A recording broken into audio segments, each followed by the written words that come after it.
William LeQue. The German Spy System from Within. Preface. The amazing ramifications of the German spy system in England are unfortunately not even today fully realized by the British public or admitted by the government.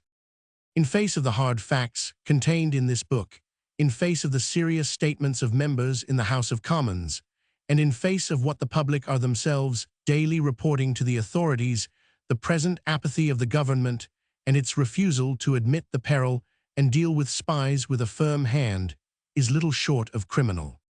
7 years before the outbreak of war, by a mere accident, while in Germany, I was able to place before the intelligence department of the War Office certain facts, which on being thoroughly investigated, resulted in the establishment of a department for contre-espionage. Therefore, however lightly the government may today affect to treat the question, the fact remains that they have all along known of the existence of a horde of German secret-agents in our midst. Nevertheless, even as recently as March 3, the government, in response to urgent appeals, blankly refused to vest in one minister powers to deal with enemy aliens and spies in place of the present divided policy. Truly deplorable it is to think that today, while we are fighting for our very existence as a nation, spies are permitted entire freedom and are nobody's business. This most vital question has been shuttlecocked between the War Office and the Home Office until it is now impossible to say where the responsibility really lies. The one fact, however, which cannot be disguised from the public, is that if the Germans made a raid upon our shores, the government, so self-satisfied, would suddenly awake to find, as France and Belgium did, an army of spies busily assisting in our undoing. Ex-intelligence officer has within the covers of this book plainly shown how systematic espionage is, and that it has been for many years a most cherished part of German war administration, developed with much forethought and with characteristic Teuton cunning that a settled and widespread system of spies exists in Great Britain at the present moment is well known both to the government and to the public, yet certain ministers would have us close our eyes and accept the extraordinary assurance given by Mr. McKenna early in the war that the spypearl has been stamped out. But is it stamped out? I here assert that at no moment of our national history have we been confronted by a graver peril from within than that with which we are confronted today. The public are daily realizing more and more that they are being hoodwinked and bamboozled by this shuttlecock policy, which is playing so completely into the enemy's hands, and is allowing dastardly preparations to be made to hasten our downfall. The inflamed state of public opinion is only too apparent by the mass of correspondence which I have received from all classes, from peers to working men, regarding the publication of my book German Spies in England, and further, by its phenomenal sale. Every letter of the piles before me, as I write, complains bitterly of the apathy and disregard with which the authorities treat the reports made to them of the doings of spies, and all express disgust at the refusal to stir in a matter which so closely affects our national security, or even to institute the smallest inquiry. Over the whole subject, mystery and mystification brood. The present policy, in face of what the government know, and what I myself know as one who has spent the past 7 years in studying the German Secret Service system, and patiently watching its agentsallows, for example, Baron von Bülow, brother of the German ex-chancellor, to live comfortably at Putney in the full enjoyment of a telephone, it mysteriously reverses many military orders for the removal of alien enemies from prohibited areas, providing always that those persons are of the better class. It allows signals to be sent nightly from our shores to the sea and vice versa. It releases about 1,000 aliens monthly from the internment camps. It has attempted to gag the press, and is Tadea's, I will presently prove, stifling all inquiries into the doing of spies among us.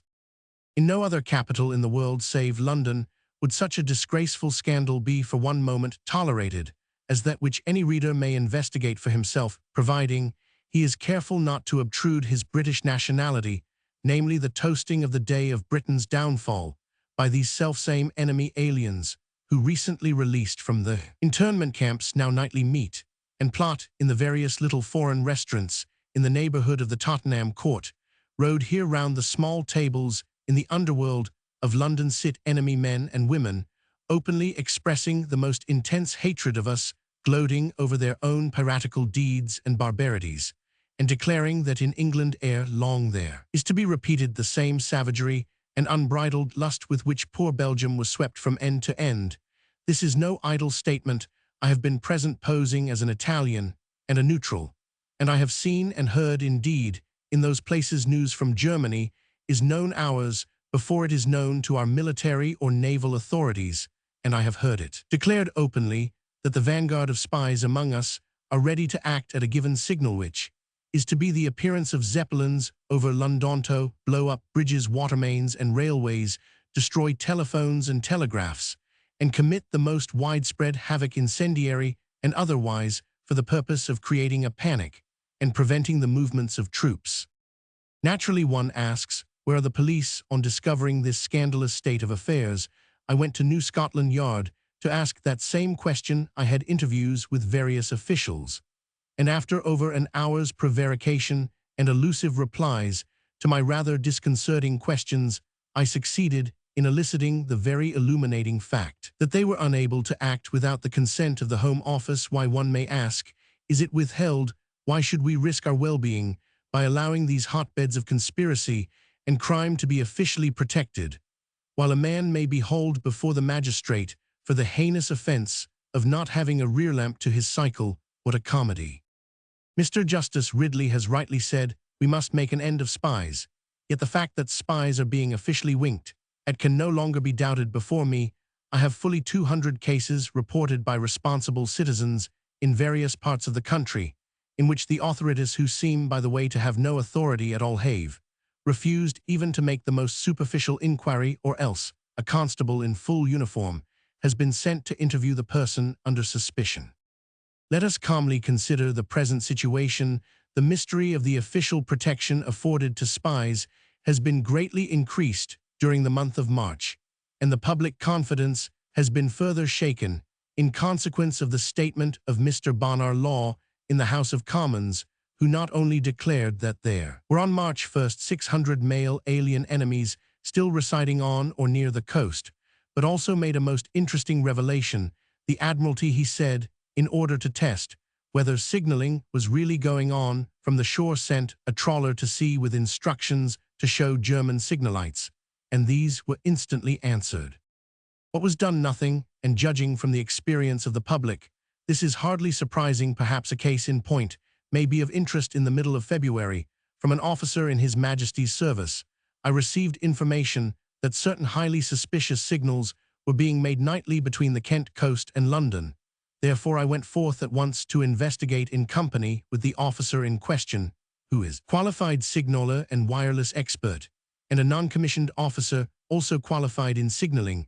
While I myself know something of signaling and wireless, for a fortnight, we were out nearly every night in a motorcar, sometimes watching from the tops of hills. A cold and weary vigil from dark to dawn, until we had established beyond all shadow of doubt the houses whence the mysterious lights emanated, these houses, several of them being residences of well-to-do people, and all in high commanding positions, had in each case an alien living in them, whose name and calling I succeeded in obtaining. Then one night, while posted on a hill commanding nearly the whole of Surrey, and having taken down their code messages on many occasions, we resolved to make a test, and with a powerful signaling apparatus, I suddenly replied to one of the signals, repeated part of the code message, and in pretense of not understanding the remainder, asked for its repetition. At once it was flashed to me and read by all three of us in the message, which later on was submitted to an expert in ciphers, occurred the numeral 5. It was more than a coincidence, I think, that only an hour before that message had been flashed, 5 German aeroplanes had left the Belgian coast on their way to England. On 3 separate occasions, from various high positions in Kent and Surrey, we flashed German signals, which were at once responded to. Then, having fully established that messages were being nightly so exchanged to and from the metropolis, always with the same 3 code letters as prefix, and having definitely fixed those houses harboring the spies, I considered it my duty as an Englishman serving his country to call in the assistance of the Intelligence Department of the War Office, and to them I furnished a full report together with the signals sent and received. Though my facts were vouched for by 3 officers and a signaller and 4 civilians, I at first did not even receive the courtesy of a reply to what I had declared to be a matter of extreme urgency. 2 nights after sending in my report, some officers of the Royal Naval Air Service discovered a powerful car containing 2 men reconnoitering certain main roads in a Surrey valley, actually beneath the residence of one of the enemy signallers, and they naturally stopped it. The strangers were questioned so suspiciously were they acting, while in the meantime, one of the officers reported by telephone to the Admiralty and asked for instructions, but the amazing reply received was that they had no authority to stop the car.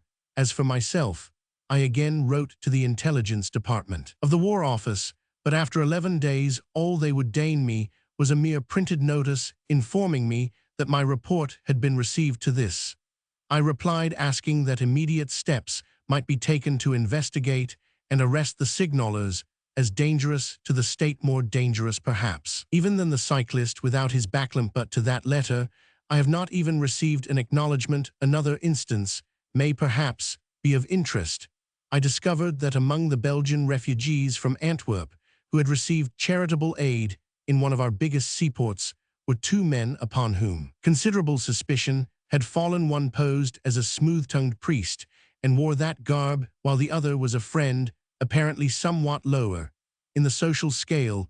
The priest asserted that he had been head of a college near Antwerp, and in consequence of his pious profession, he was as was but natural made much of by the ladies in the city in question. One day this priest, who it had been noted, had been unusually inquisitive, and had been constantly strolling round the extensive docks and quays, and had watched the military preparations in case of a raid, suddenly applied to the local Belgian Relief Committee for money to return to Antwerp. Questioned, he told rather a lame story about some of his pupils having returned, while his friend, who also applied at the same time for leave to return, gave as excuse that he had to go to look after his cows. One wonders how many the Germans had left him, or perhaps he was a humorist and meant the black cows, those mystic signs employed by von Kluck's spies.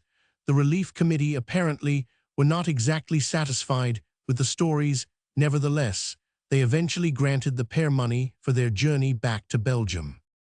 A report of this I furnished immediately to the Intelligence Department, offering to send them information when the pair left the seaport in order that they might be met on arrival in London and questioned, and I also supplied them with the time of the train by which they were to leave London for Flushing. The whole matter was ignored, and an official acknowledgement, printed of course, was sent to me 3 days after the fare had gone across to Flushing, full of most important information.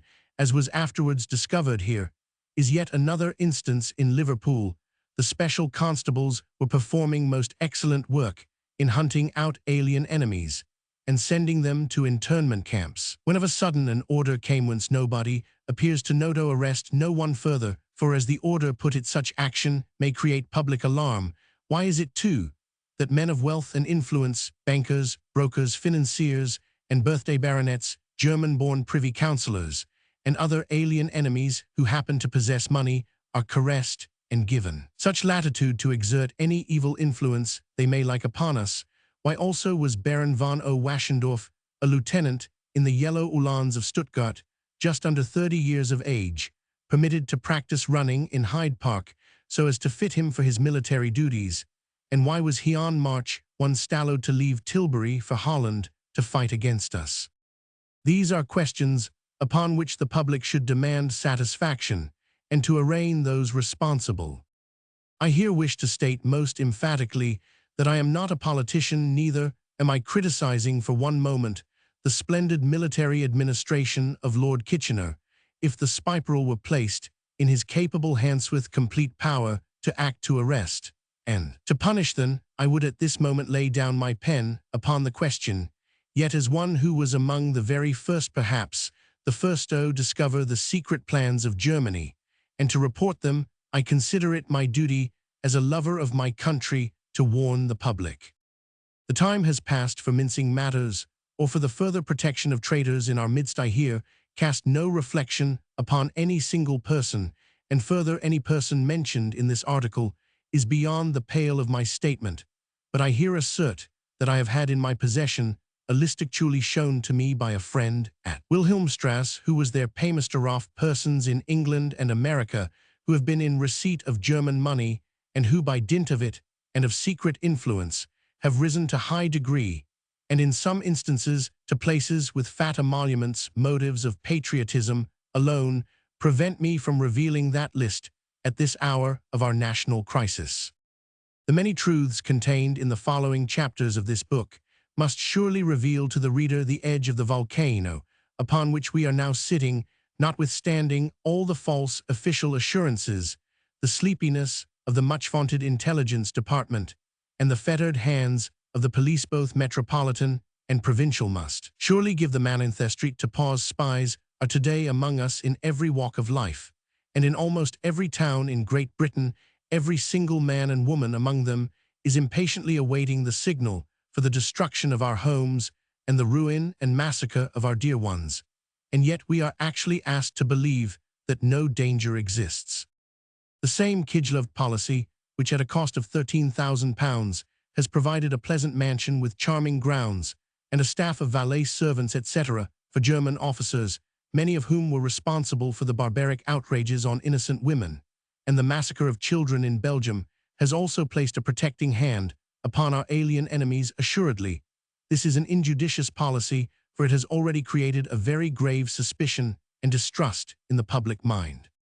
The authorities, however, the persons in real authority, may know full well how, with every outgoing mail to Holland or Scandinavia, there goes forth a mass of information concerning us collected by spies and forwarded to neutral countries, where it is again collected by German secret agents and forwarded to the German Secret Service in Berlin.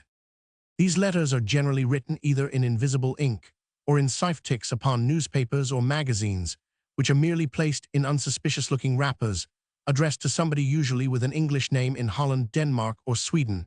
I have before me 2 such letters posted in Hertfordshire. Further, we have undoubted communication existing nightly from the sea to London, by means of the line of signal-lights, which I have described, and further these, it has lately been proved, extend north from the neighbourhood of Harrow, right up to Leeds, Manchester, and Liverpool. There are other fixed lights, 2 brilliant lit windows and skylights, which show each night, and are intended as beacons for the guidance of the enemy's aircraft. Yet all the time we pursue the foolish policy of trying to hide London by darkening it, and at the same time shine searchlights at the self-same place, and at the same hour each night, apparently to betray to the enemy our most vulnerable points. It was not long ago that in this connection my friend Mr. Geo R. Sims pointed out the existence of a line of these guiding lights extending from Willesden across to Buckingham Palace, and happily through the exposure he made, those of our friends who maintained them have now been forced to leave them unlit. Germans have been found in possession of hotels and mansions in strategic positions all over the United Kingdom, and today numbers of alien enemies, thanks to the order which has released them from the internment camps, are actually employed at the various great railway termini in the metropolis. Fancy such a state of affairs being permitted by Imperial Germania, country in which British prisoners of war are half-starved, as evidenced by a cleverly composed letter before me from one who is unfortunately a prisoner, and which passed the German censor, whose knowledge of English was not so extensive as to cause him to suspect.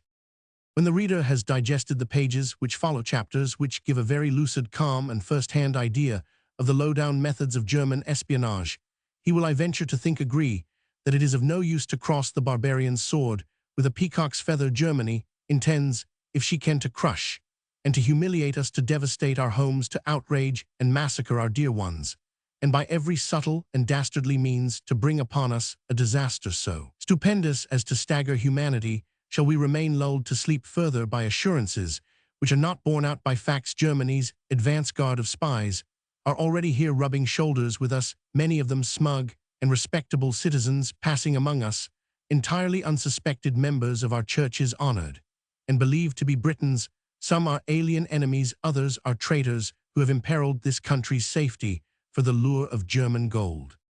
In another place, I have fully explained how the German government held out an alluring bait to myself. If this was done to me, then surely it has been done to others.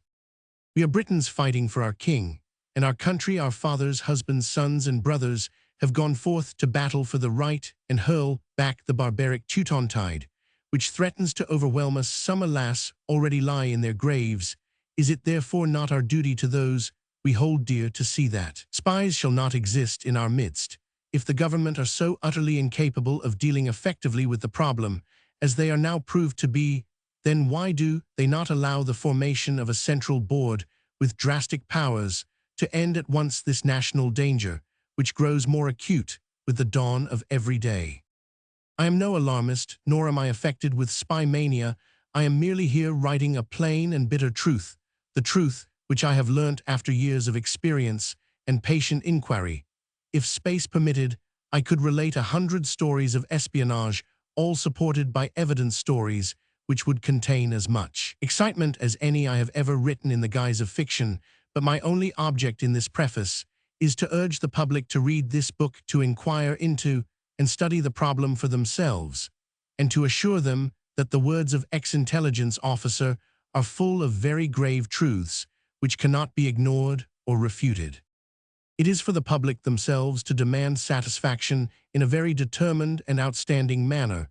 The voice of the country is unanimous that we are being trifled with, and surely it is 1,000 pities that mistrust should thus arise, as it is rapidly arising at this grave crisis of our national history.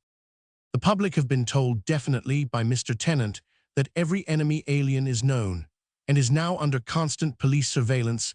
If the public, in face of the mass of evidence accumulating to the contrary, will still believe it, then let them rest in their fool's paradise until the day of awakening. If not, then they, through their representatives in Parliament, have the matter in their own hands. William LaQ, Devonshire Club, London, SW. April 1915. Forward. British and other official circles know more of the German Secret Service than the public are aware of, and there is little that is done by German agents without the cognizance of the countries affected by their work. At the present time, the following pages make no attempt at unveiling all the secrets of the German system, for that would involve not a book, but a library. What has been done is to present such evidence with regard to the system as can be verified from unquestionable source. The book given here in no case goes beyond the truth, and is capable of proof, with the exception of the chapter on agents provocateurs, of whose work no direct proofs are available to the general public. In this case, the writer has been careful to state facts in such a way that they carry their own proof. Further, as an ex-member of the intelligence staff, the writer has had access to information respecting the British Secret Service, which is not generally available, but patriotic motives would alone be sufficient to withhold this information. All that is said with regard to the British methods of counter-espionage, or with regard to the measures adopted by any other government against German spying, is compiled from information available in the columns of the press to all who care to read the book, is written in the earnest hope that it may do something toward revealing the nature of the German spy system to incredulous folk, for by opening the eyes of the public to such a definite danger, one is a step nearer to the crushing of German militarism. The author. Chapter 1. A review of the spy system. In all things pertaining to the conduct of war, Germany of today has copied as far as possible the methods of Napoleon the First. In military strategy, German experts have fallen far behind their modeler. Rather, they have never approached his methods, because they have never fathomed the secret of his success. Von Clausewitz, the greatest German military writer, planned his own war on Napoleonic lines, but left out the greatest factor of Napoleon's work. As he saw the work of the great conqueror Napoleon, made use of accident. In reality, Napoleon made the accident, and this von Clausewitz could not comprehend French genius, rediscovered the Napoleon strategy. But even unto this day, German military methods leave out the idea of making circumstances instead of being limited by them. Thus, in striving to attain the Napoleonic ideal in things, military Germany has failed. But Napoleon established a new branch of military organization when he codified and arranged a system of espionage. and in adopting from him this systematization of what had hitherto been a haphazard. Business German builders for a world empire have gone far beyond their model, so that today the German spy system is the most perfect ever organized, not even excepting the system of Venice in its palmy days, where all was written and nothing spoken, nor that of Russia in comparatively modern times. The German system falls naturally under several heads.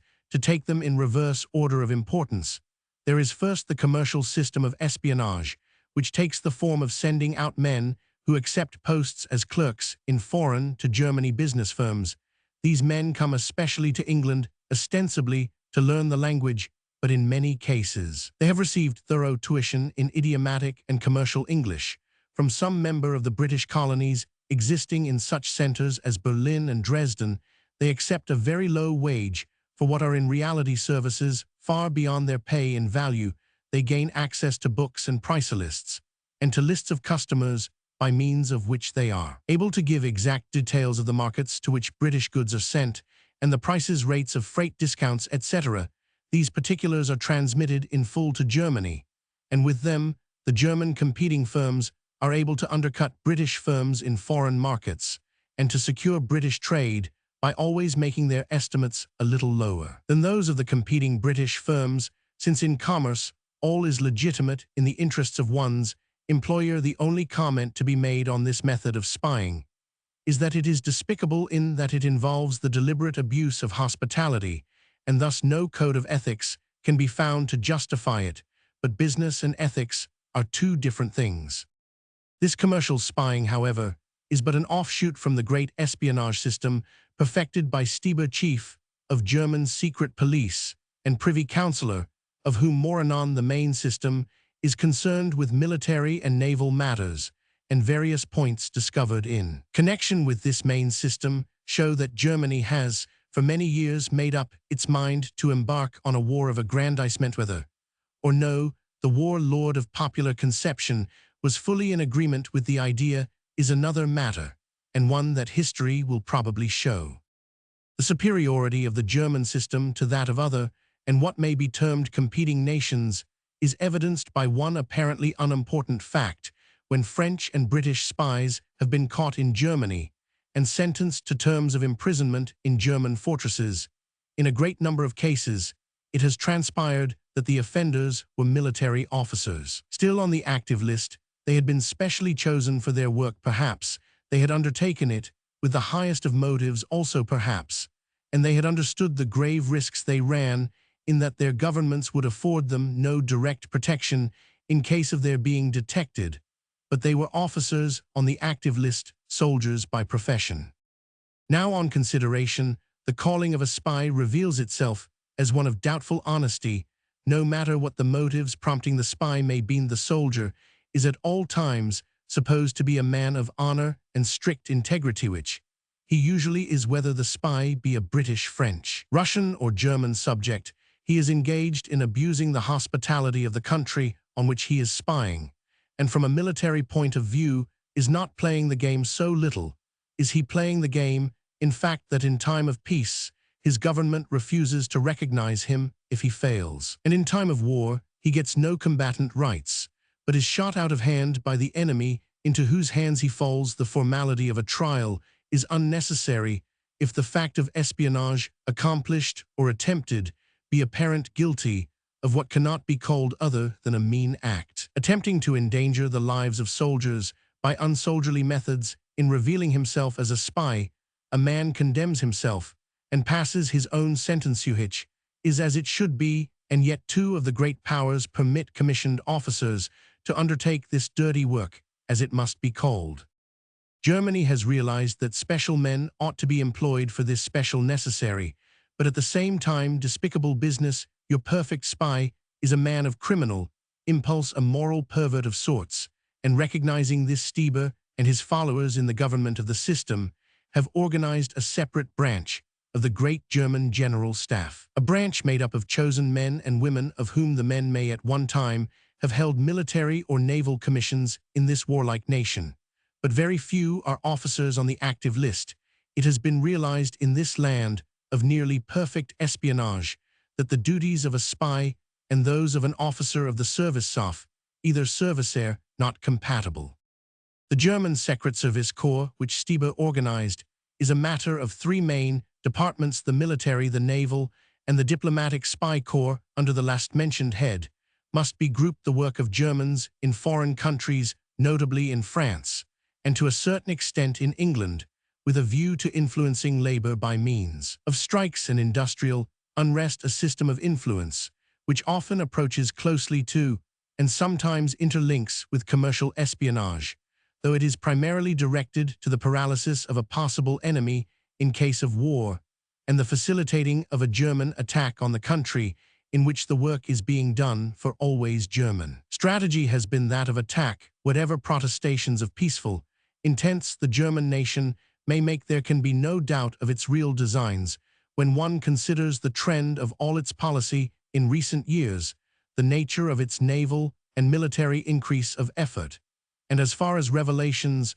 show, the methods pursued in its espionage system. Germany as a whole has meditated attack with a view to extension of territory and commercial advantage for years, and no apologist can adduce evidence to justify, on the score of a defensive policy, such preparations for war as the country has made. One instance of the methods pursued by the espionage department will illustrate this. The fortifications of Maubeuge, the French fortress, which fell to the German attack in so marvelously short a time, were proof against anything short of the heaviest siege artillery, and before this class of artillery can be mounted for use against a town or fortress, gauntlet forms leveled and supported by masonry equal to the strain imposed in firing the guns must be constructed. The construction of these platforms involves much calculation and measurement, and is not a matter of such time as was involved in the fall of Maubeuge, but of a much longer period. The explanation of the use of siege guns against Maubeuge and the rapid reduction of the fortress is said to lie in the purchase of about 600 acres of the woods of Lanières, about 4 miles from Maubeuge, by an agent for Frederick Krupp, the builder of the siege guns with which Maubeuge was reduced. The firm of Krupp, for whom this purchase was made as far back as 1911, announced its intention of building a locomotive factory on the ground acquired, but long before the present war was declared, Krupp constructed the platforms on which siege guns could be mounted to command Maubeuge, and totally neutralized the value of the fortifications, as well as turning out locomotives. Here is evidence, if evidence were necessary, of Germany's deliberate intent to make war in its own good time, not merely to defend German frontiers, but to attack and reduce a neighboring state by the use of methods which any nation save this one would regard as too dishonorable for use. Since the system of espionage has reached to such lengths as this, it will be seen that the stories of spies and their work in which the public delights are built up out of the doings of comparatively innocent agents who are credited with dangerous tendencies and many melodramatic and impossible actions. That minor plans and persons do exist is certain, but for the most part the spying of which the public hears is merely incidental to the great holier whole, composed for the most part of far different elements from the clerks, hotel waiters, and other minor incidentals, on which the imagination is fed in order that the reality may more easily escape detection. There are in existence many books purporting to tell the actual work of spies and to expose the system under which these spies work, but it may be said at the outset that no full exposure of the spy system of Germany has ever been made. Stieber, in his memoirs, told exactly what it suited him to tell, but he did not give away any essential secrets of organization, nor has any other writer done this up to the present. All that we have in the way of real evidence consists in things as well attested by fact and result as the incident of Maubeuge and the gauntlet forms related above, in selections from the memoirs of spies of those portions which bear in themselves evidence of truth, and in reports of police court proceedings in England and France. From these sources, we can piece together a fairly accurate conception of the whole business of the spy, but as regards books purporting to detail the experience of spies or the character of the organization under which they work, we must accept these experiences, and the rest with all possible reserve, remembering that the more melodramatic and the more plausible they may be, the more they should be questioned as regards accuracy. Moreover, there is sufficient evidence to show that the system is so extensive, and that its ramifications are so far-reaching that no one book could contain all details of the various kinds of work entailed on the German spy system. It is possible only in a book dealing with the system to indicate the main lines on which spies in connection with military and naval matters work, and to give some concrete examples of their failures and successes. Naturally, there is far more material available as regards failures, for the work of the successful spy is of such a nature that it rarely comes to light. It is more often unheard of, until, as in the case of the gunpowder forms constructed in time of peace about Maubeuge, the work itself is put to use. Chapter 2. Stieber. Those who label Stieber as Vaughan in speaking of him are about on a level with any who would choose to confer on Crippen of unlamented memory. The title of baronet for the two pretensions are about equal so far as right to them is concerned. Karl Stieber was born at Merseburg, a town of Saxony in Prussia, in the year 1818. His parents were people of the middle-class, good and inconspicuous Prussians who destined their son for the profession of the law, in which he qualified as a barrister, but in which he achieved no distinction. It was not until 1847, when he was nearly 30 years of age, that Stieber first came to notice. In that year, he obtained employment in the factory of Schoeffel Brothers in Silesia, where the socialistic movement that has gained so great a hold on modern Germany was even then beginning. Stieber, seeming to throw in his lot with the workmen, was in reality waiting to see which way the cat would jump before he compromised himself beyond withdrawal from either side. In the meantime, he won the heart of a daughter of one of the directors of the firm, and displayed his abilities in the matter of espionage. By compromising the other director, his future wife's, inclined the socialistic movement to such an extent that the unfortunate man was accused of plotting against the government and inciting the workmen to revolt by his denunciation of Schoeffel, who was sentenced to a year's imprisonment for acts which Stieber himself had committed. Stieber procured employ in the police service, entering the ranks of the revolutionary workmen ostensibly as one of the warmest adherents of the popular movement, but in reality its worst and most insidious enemy. In this guise he succeeded in the course of popular and excited demonstrations in Berlin in attracting the attention of Frederick William, the then King of Prussia. The year 1848 was a time of revolutionary movements, and Stieber chose the right side when in 1850 the Prussian government began the measures of repression which have been continued in the case of the socialist element down to the present day. Frederick William appointed Stieber to the post of Polizeirat, a position in which he was superior to and beyond control of the Commissioner of Police. This was the inauguration of the system which Stieber perfected. Hitherto military espionage had been in the hands of the military themselves, and with their customary reverence for precedent, the military were inclined to resent this appointment of an outsider to the control of what had been especially their department. Further, the regular police viewed Stieber with disfavor. It was not to their liking that an informer such as he should be set over them and able to work independently of their control.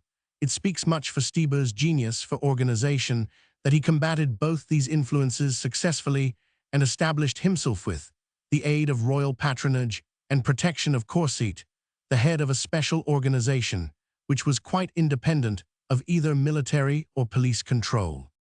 Up to 1853, the system grew. In his memoirs, Stieber tells, with a conceit quite in keeping with his other qualities, how he worked on the confidence of his sovereign, with minute reports concerning the doings of court personages.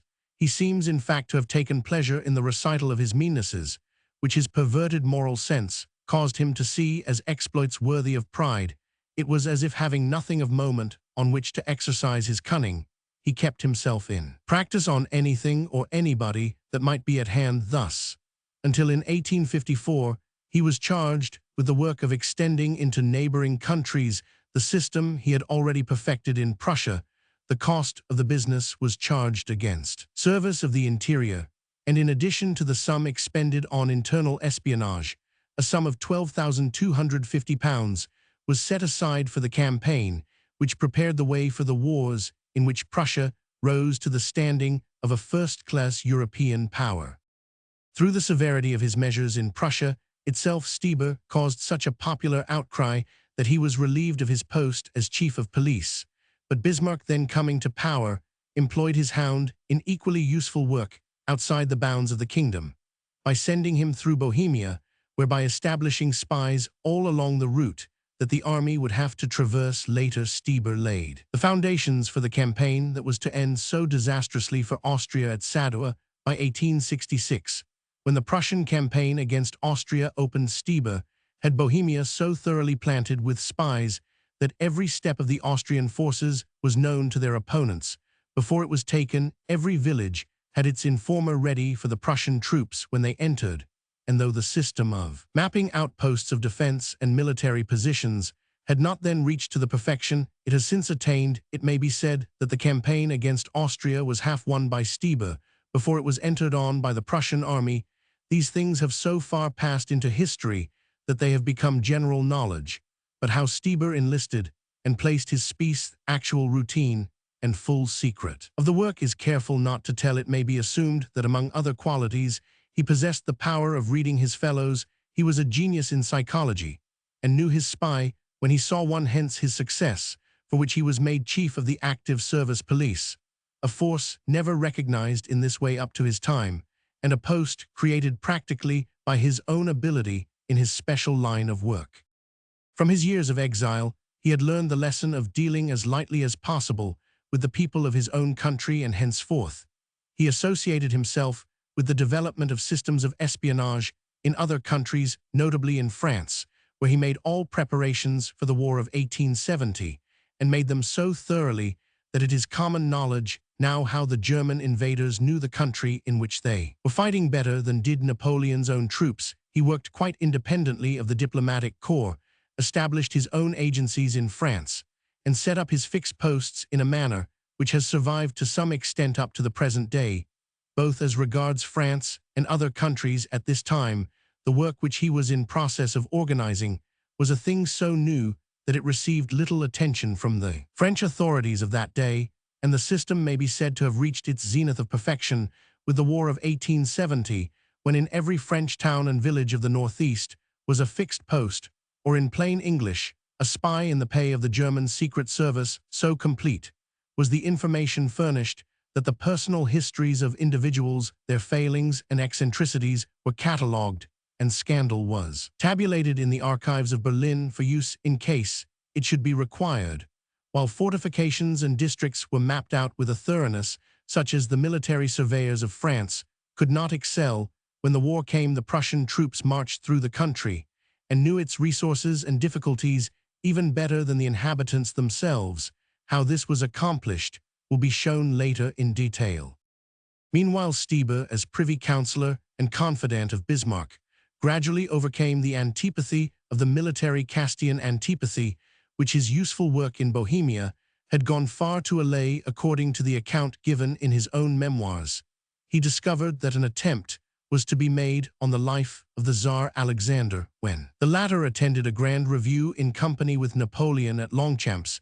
It was Bismarck who conceived the idea of not only letting the attempt take place, but of frustrating it and having the would-be assassin arrested, since, as Bismarck planned, French justice would not impose the capital sentence for the merely attempted crime. The result justified the forecast, for the assassin was not executed, and Alexander remembered, when 1870 came, that France had let off lightly from a Russian point of view the man who would have murdered him in consequence. Prussia had nothing to fear, and Napoleon had nothing to hope from Russia when the war began. Stieber could have stopped the attempt at assassination had he chosen, but by allowing things to fall in the fashion that they did, Bismarck made certain that there would be no Franco-Russian alliance. It was characteristic of Prussian diplomacy and Prussian methods, and it was a trick after Stieber's own heart, as his memoirs show. With this brief and necessarily incomplete sketch of his career up to 1870, the personal history of Stieber as a man may be said to end as far as the present German spy system is concerned, for from that point onward, the system became of more account than the man. So far his work was all personal in character. He conducted his own campaign in Bohemia, and he organized the French espionage by personal work. But after 1870, he became so great a power that the system went on and expanded with him. As its head, it was no longer a matter of a man and his work, but a department, and its control, its efficiency, is largely due to him even now, and there is no doubt that he brought into working the most perfect methods of espionage ever known. His memoirs must not be taken too literally. It is necessary to read between the lines, for Stieber was a man of inordinate vanity, though this never interfered with the efficiency of his work, and, if he is to be believed, there was nobody in all Prussia of so much importance as himself. He had no moral sensate, was a quality missed out from his composition altogether, and the memoirs show him as a criminal by instinct, able to gratify criminal impulses by protected acts, for in no other way can be explained his obvious pleasure in the commission of what under any other circumstances would rank as crimes fraudulent and despicable to the last degree. The syndicalism of the present day is a realization of a dream that Stieber dreamed not for the purpose of benefiting the working classes, though but with a view to rendering an enemy powerless against Germany in case of war. The division of the German Secret Service into two branches known respectively as the Department of Political Action and the Department of Espionage proper was intended by Stieber to set up a section under the former title which should take advantage of the working classes in France and in England, as well be causing them to act innocently against the best interests of their country, in the belief that they were following out their own ideals and winning freedom. For democracy, espionage proper is concerned with more purely military enterprise and was the earlier creation of this arch-spy. Stieber died in 1892, full of honors and much regretted by those whom he had served. He had done more than any other man to sow dissension between France and Russia. He had contributed largely to the humiliation of France and had made possible the subjugation of Austria. In a 7 weeks' war he had served his country well, having given it the most effective system of espionage that the world has ever known. If the principle that the end justifies any means be accepted, he had done well for Prussia before 1870, and for Germany after, but his place is among the criminals and perverts of the world, not among its great men. Chapter 3. Training. The selection of the higher class of spy in these days is very largely a matter of chance. Almost in every case, the man selected must be bilingual, while if he has 3 languages at his command, so much the better for him and for his employers in purely military espionage, that which concerns plans of fortifications, estimates of strength and movements, topographical surveying, ascertaining the character of officers and the possibility of influencing them either by bribery or blackmail, and general secret service work likely to be of service to the great German general staff. Capable and clever men must be selected. The German waiter of melodramatic fancy has little part in this class of work. For one thing, a waiter has to perform stated work at stated times, and he is liable to suspicion being cast on him if he is a man of irregular habits or is in any way unable to account naturally for his spare time. The clerk in an office is subject to the same disabilities, and as a whole, it may be said that the clerk and waiter class, if they are engaged in espionage at all, are the small fry of minor supernumeraries, agents acting on behalf of the spies who pay them instead of spies in the direct employ of the German government. They are not given such work as would involve their possessing enough knowledge to make them dangerous in themselves, and are not the class whose work need cause uneasiness. The real spy needs all his time and all his freedom of movement, and he is placed in such a position that he has these to the full. His training is a hard schooling of months. To be efficient for his work, he must be a qualified surveyor, able to make plans of areas of ground from observation, and often without instruments.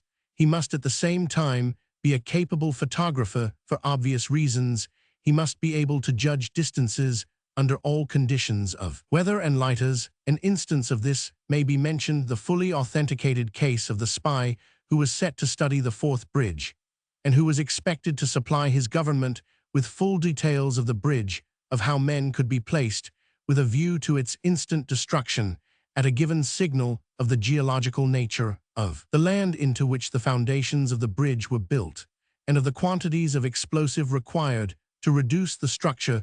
the man selected to obtain this information had to accomplish his task without arousing suspicion.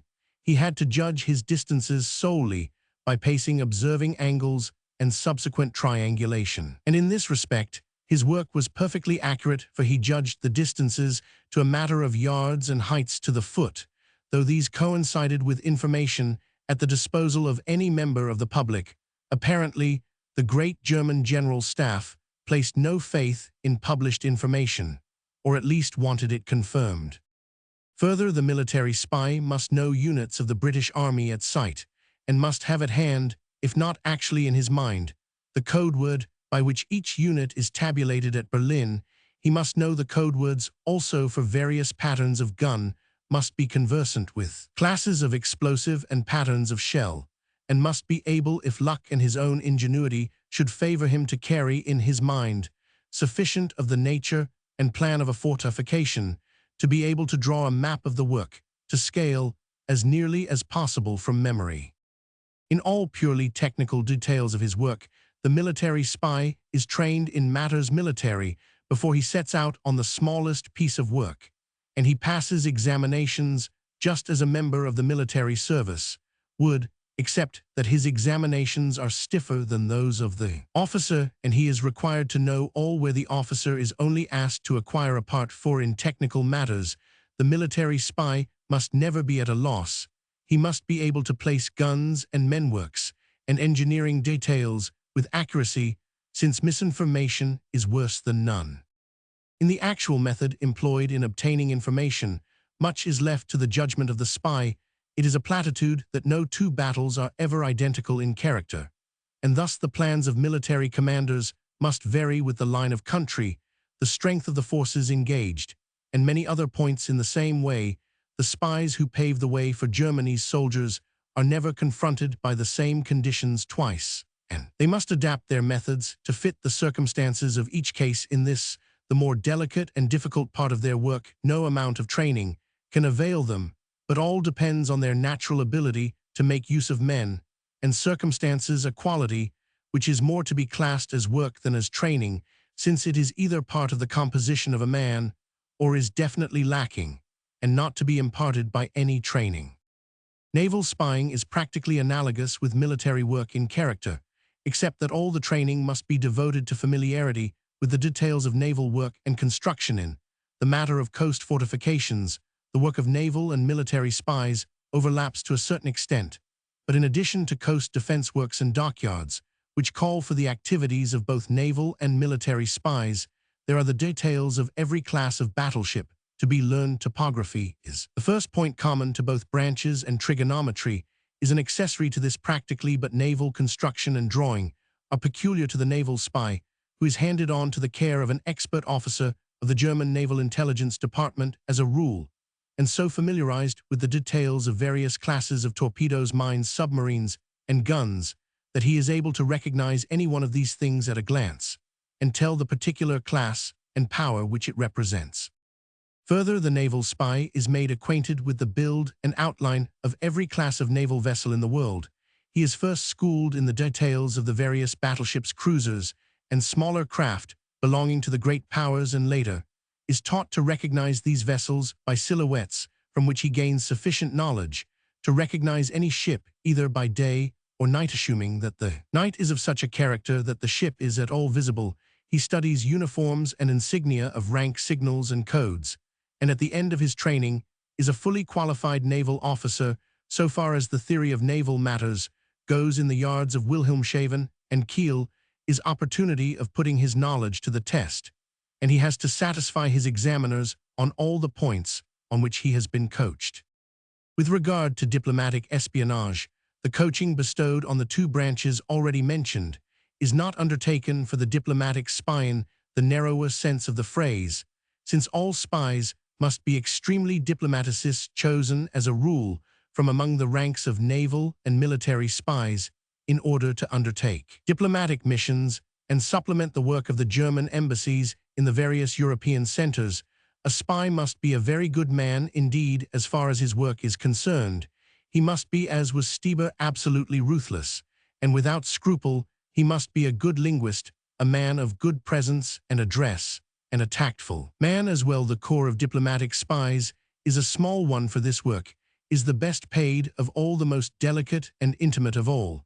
And it is not a class of work of which there could ever be enough for a large staff, even in the state of European politics that existed at the outbreak of this last German war. Since the diplomats of Germany are themselves sufficient as a rule for all needs of this kind, the diplomatic spy is called in for services which a diplomat is unable to undertake, and also as a check on the work of diplomats, is as it were a member of a system which assures the efficiency of the diplomatic system.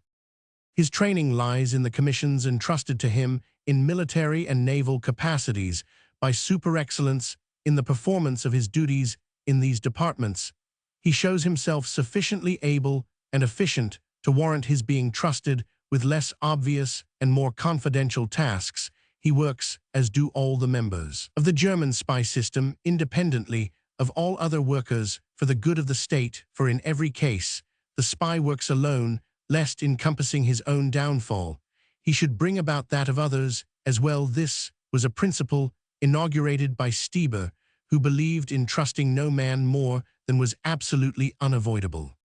It must not be thought from these few details of the training given to the official spies of the German system that every member of the espionage corps is thus trained. Training, such as is detailed here, is only for the chief spies, the picked men who accomplish great things. Few men could come out satisfactorily from the examinations set to these military and naval spies. Few men, that is, of the class from which spies are recruited. The spies at fixed posts, for instance, get very little training, since their duties do not involve nearly as much technical work as do those of the traveling members of the fraternity, since much of the total of about £780,000 per annum known to be distributed among the members of the German Secret Service, in addition to the probably larger sum of which no records are available, goes to the occupants of these fixed posts. It is obvious that the highly trained spy is in the minority. The highly trained spy, however, forms the nucleus and head of the system. He is a superior officer to the fixed post man or German tutor in a foreign family. The military and naval branches of the service are controlled by the great German General Staff, while the diplomatic branch is controlled direct by the German Foreign Office, and although recruited from among the military and naval branches, is independent of General Staff control. These divisions of the system must be taken as only approximate, for they interlink and work in and out each other to such an extent that no definite line can be drawn between them. As regards actual work, they are all extensions of the plans that Stieber planned, and in all that pertains to the work of German espionage, his hand is evident. His work persists more than 20 years after his death. Here a word on the influence of Prussian militarism may well be spoken, for the influence of that clandestine administration is evident even in the organization of the Secret Service of Germany. It is now 22 years since Stieber passed out from the system, but so unimaginative is the militarist rule of German statecraft that Stieber's ways have not been improved on. They have been altered in minor details, but the plan has been retained, and though it may be urged that since Stieber's system was the most perfect known, there was no need to change it, yet the passing of years has revealed many of the details of that system, and it would have been better for Germany if the espionage system had been more flexible, more experimental. Though the very inner workings of Stieber's system are secrets from ordinary people, to this day they are no secrets from other governments.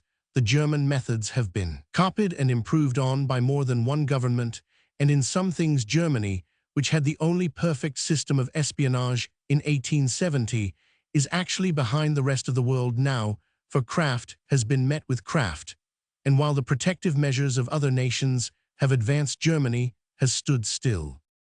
With regard to matters military, Bayerling emphasizes this fully in his book Jena or Sedan, but of course no emphasis has been possible in the case of the spy system. Yet evidence is afforded in the trial of Carl Gustav Ernst at Bow Street, to which further reference will be made later, and in many other cases which prove that German spies are known, and their methods known to the governments of other countries, where ample protective measures have been taken. The character of the spy himself is such that changes in the system which controls him are necessary constant change, but the mold in which the German mind is shaped is such that this fact has never been sufficiently appreciated even by the great German General Staff. The German spy system is still a dangerous organization, but there are others equally well planned and equally efficient.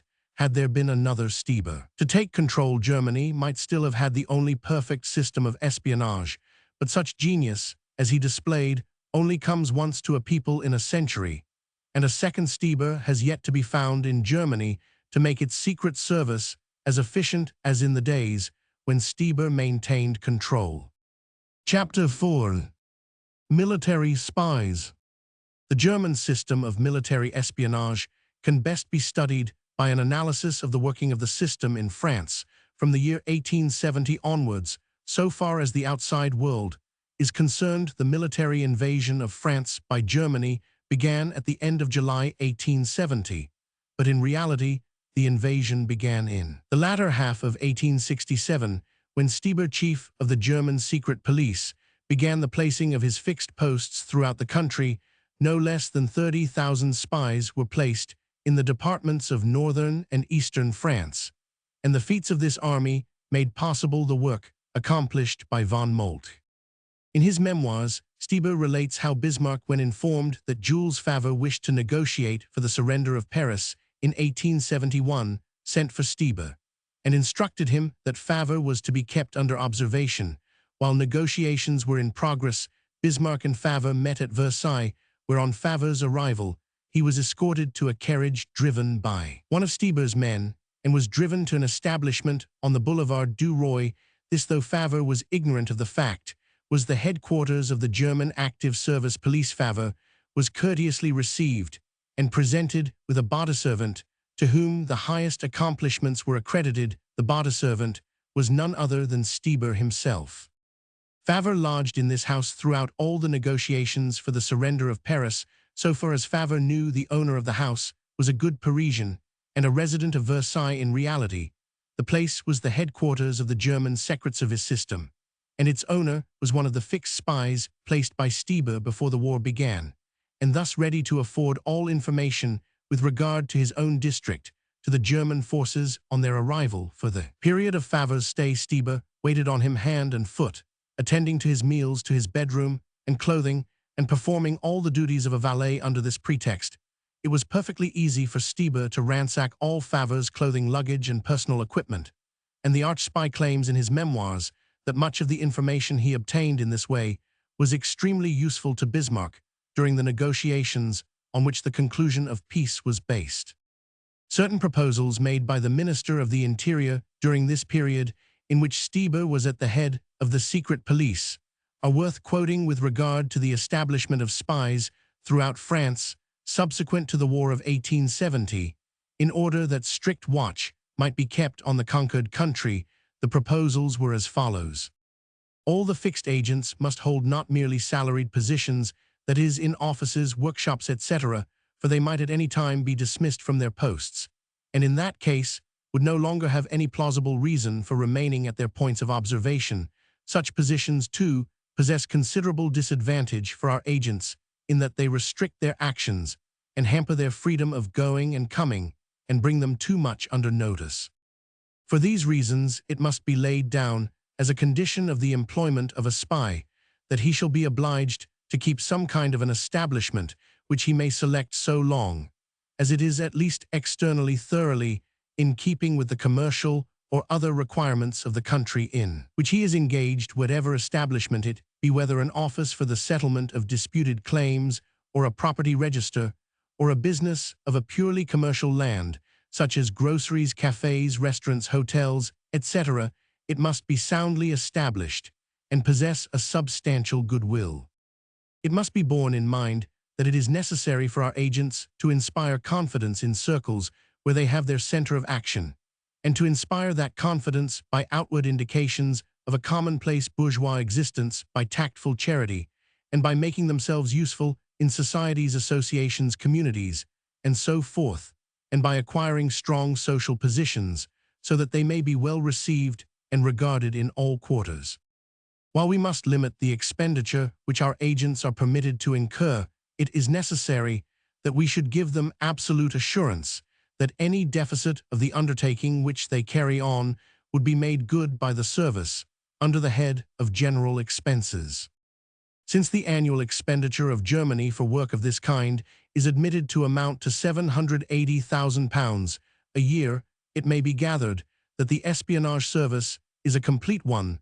The sum stated is admittedly spent. How much more is spent, it is impossible to conjecture. The spies placed at fixed posts are given salaries varying between £2 and £4 a week, according to the importance of the post, and the duties which the spy is expected to perform. To this is added any out-of-pocket expenses to which the spy may be put in the maintenance of his business or position. These spies at fixed posts are under the control of headquarters at Brussels, Lausanne, and Geneva, whence their salaries are paid monthly under the form of business remittances. There is also a system of inspectorship, by means of which each fixed post is visited at regular intervals, either by women or by professed commercial travelers who collect the written reports in order to avoid possible inspection of these reports by the French postal authorities. Further, this system admits of instructions being given verbally by the traveling inspector to the spy at each fixed post. At the outbreak of the present war, the number of fixed spies known to exist in France was over 15,000. The recruiting of this army of spies was begun by Stieber in 1870, when he requested that there should be sent to the 14 departments of France, in which occupation was essential to the success of a German attack, about 4,000 farmers, agricultural laborers, and others who should be permanently employed in the several districts, together with an even larger number of women servants, to be placed among the various classes of the French population. These, however, were to receive pay from ordinary French commercial sources, and were to be under the control of the higher grade of spies, established in businesses or otherwise independently employed at the fixed posts. The latter were specially chosen from among people of Teutonic origin, not only in Germany, but also in Switzerland and Belgium, whence they were sent to take up their posts, after receiving the necessary preliminary training to fit them for their work. The occupant of a fixed post at the present time, whether in France or any other country, is nearly always a German, and has at his beck and call a host of other emigrants from Germany who are legitimately employed in various capacities, have had no government training, and expect no fixed salary for their work. They are the small fry of the business, and do not come into contact with any higher officials than the fixed agent, who enables them to supplement their legitimate salaries by retailing bits of slander and gossip. The absence of one or more of them would make no difference to the system. As a matter of patriotism, they simply retail what they hear to a fellow countryman. And in this sense, every German in a foreign country may be reckoned as a spy, though for official purposes, only a certain number of Secret Service agents exist. The recognized agent is placed at some point at which he is able to maintain espionage over a garrison, a military post, or something connected with the defensive or offensive organization of the country concerned. His business at the outset is to be thoroughly agreeable and make himself well liked in the circle in which he moves. Assuming that he is located in a small garrison town, he sets up a business of some kind which will give him admittance to military circles, and no matter how bad times may be, his business goes on. In the meantime, he contributes unostentatiously to charities, attends all entertainments, and does his best to make himself and his business known in the community of which he is a member. Sooner or later, he makes friends out of one or two of his acquaintances. So far as can be seen, he leads a benevolent, open, harmless sort of existence, is a thoroughly good fellow, and eventually he gains close contact with some member of the garrison, either officer or non-commissioned officer. In the latter case, the spy will take care that the non-commissioned officer is in some position of trust where he is able to obtain useful information. So far as his friends are concerned, the spy proves to be not entirely ignorant of matters military. He manifests a mild interest in drill formation of troops, fortifications, guns, etc. But he is not in any way keen over these matters.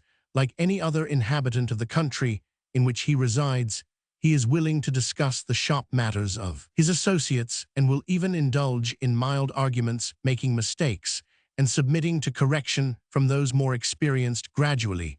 He gets more and more into the confidence of his friends, who, while they reveal nothing of importance, let fall a word here and a word there in his hearing, knowing him to be thoroughly trustworthy. Out of these various words, a fairly detailed report can be compiled. In the meantime, the small fry of the business are constantly bringing gossip. If a new gun is to be mounted, the spy hears about it. If the strength of the garrison is to be altered, the spy is cognizant of the fact. Sooner or later, he gets to know domestic details with regard to the officers of the garrison. A certain lieutenant drinks too much, or a captain is very fond of a hand at cards. In the former case, the spy is quite willing to drink level with the lieutenant, and in the latter, he is willing to lose money to the captain, such money being put down to special expenses and accounted for in his monthly statement. It will be seen that in such simple ways, the fixed agent is able to obtain an immense amount of personal and other information by perfectly simple methods. It may be urged that the greater part of this information could be obtained in legitimate ways, and with no expense to the German government, but the system which Stieber inaugurated is above all things thorough, and there is a system at Berlin of tabulating and card indexing all information received from fixed posts, of analyzing, checking, and comparing, until absolute certainty is reached with regard to the accuracy of detail. For instance, a certain newspaper may announce that the armament of certain fortifications has been increased by a new 4-inch gun. A fixed agent will add to this information the position of gun weight, of shell rate of fire per minute, name of officer in control, and the fact that it is mounted on a disappearing platform. Details which are noted and checked with a view to their possible usefulness.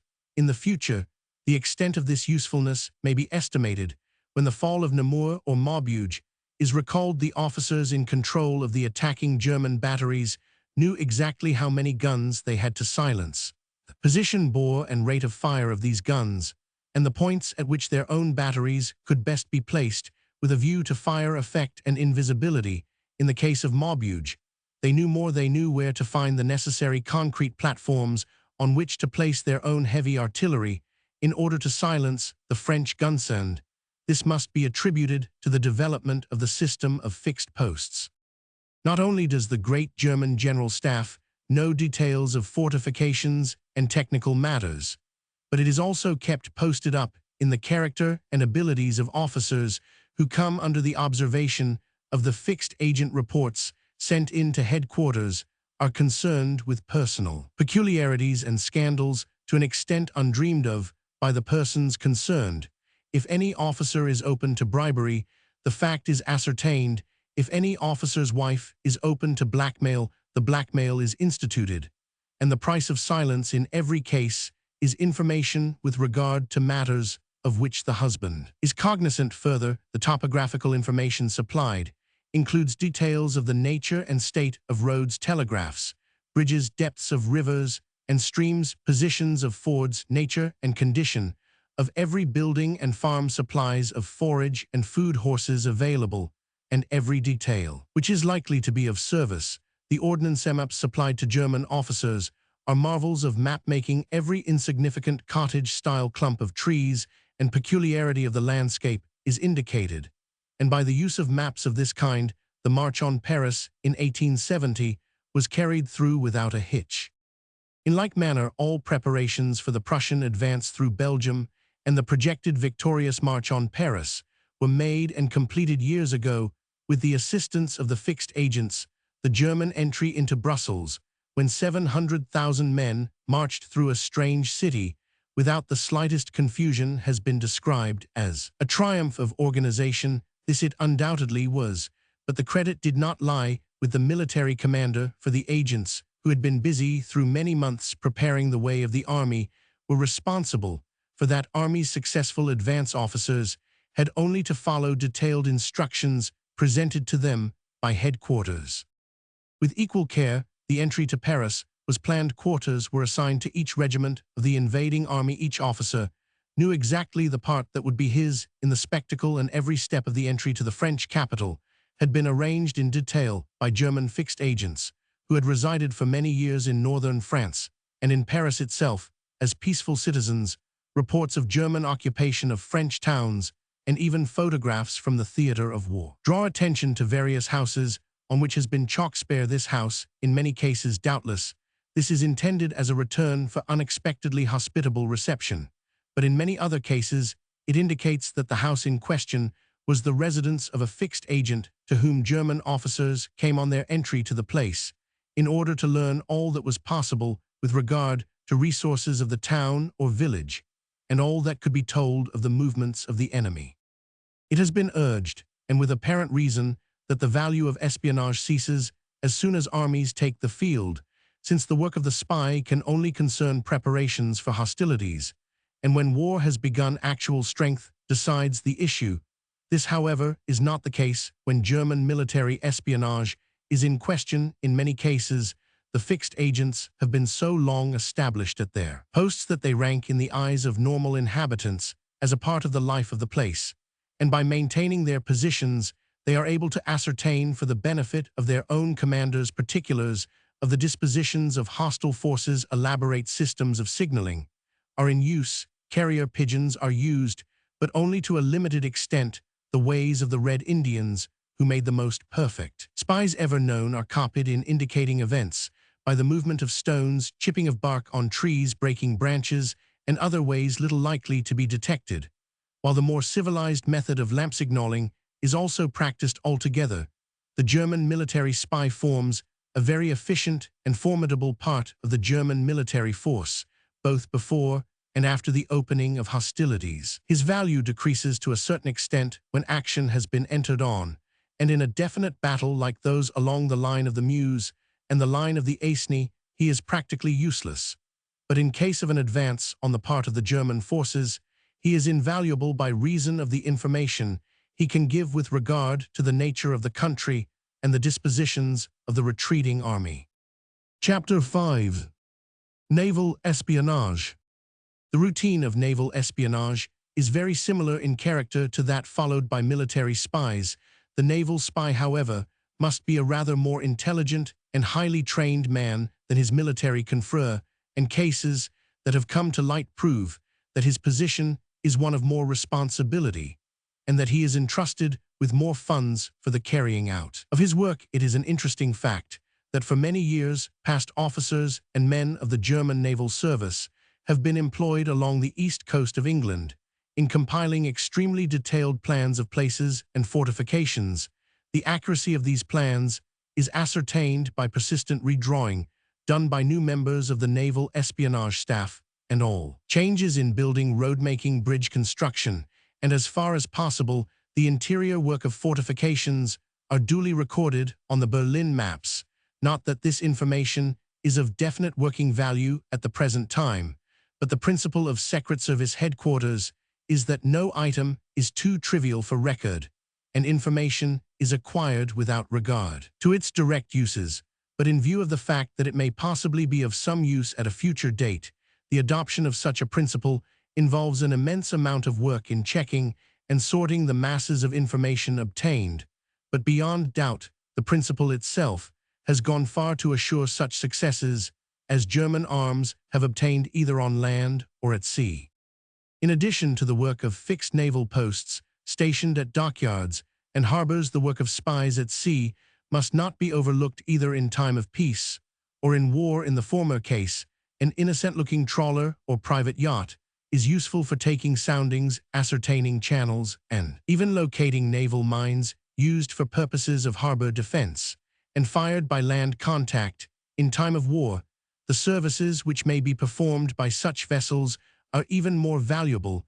The reports of the sinking of 3 British cruisers by German submarine attack are fairly unanimous with regard to the presence of a trawler in the vicinity of the spot at which the engagement took place. All that can be definitely learned with regard to this trawler is that she was not a British boat, and it is reasonable to assume that her business consisted in signaling to the submarines, particulars which they may have been unable to obtain themselves, or in shielding them from sight during their approach towards the cruisers.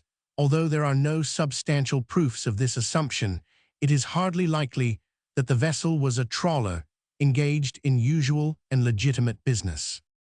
The work of the naval spy in time of peace is best illustrated by the record of cases which have actually come to light through actions taken in the courts. One noteworthy case is that of Sub-Lieutenant Ulmo, a gifted naval officer of the French service serving in the Republican warship Carabine. Ulmo was an officer of undoubted ability, but he came under the influence of a female spy known to him and his fellows as Listen, who persuaded him to set up an establishment for her and managed to secure his assent to a plan by which this establishment, maintained at his expense, was to be converted into an opium den. So great an ascendancy did Listen gain over her victim that in a period of 2 years he had spent £3,000, which was all that was his in the way of capital and income apart from his pay.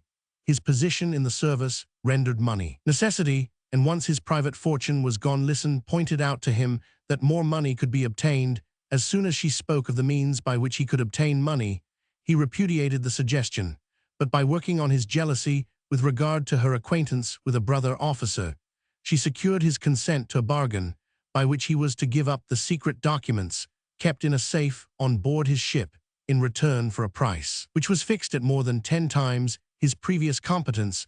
The bargain was to be arranged by the medium of advertisements, and it was through the wording of these advertisements that the plot was detected by the French Secret Service. Ulmo's reward for his treachery was degradation from his rank and imprisonment for life, and Listen put in an appearance at his trial in order to watch the proceedings as an uninterested spectator. The system of counter-espionage, thus evidenced on the part of a foreign government, has its counterpart in the British service.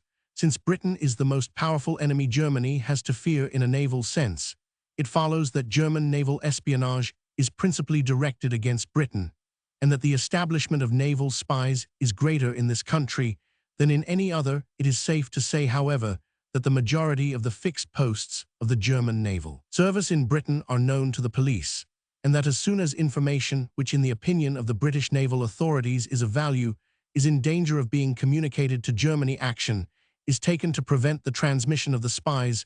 Reports to headquarters. A case in point is that of Dr. Max Schulz, who, charged with espionage at Devon Assizes, was sentenced to 1 year and 9 months imprisonment for acts attempted rather than acts committed.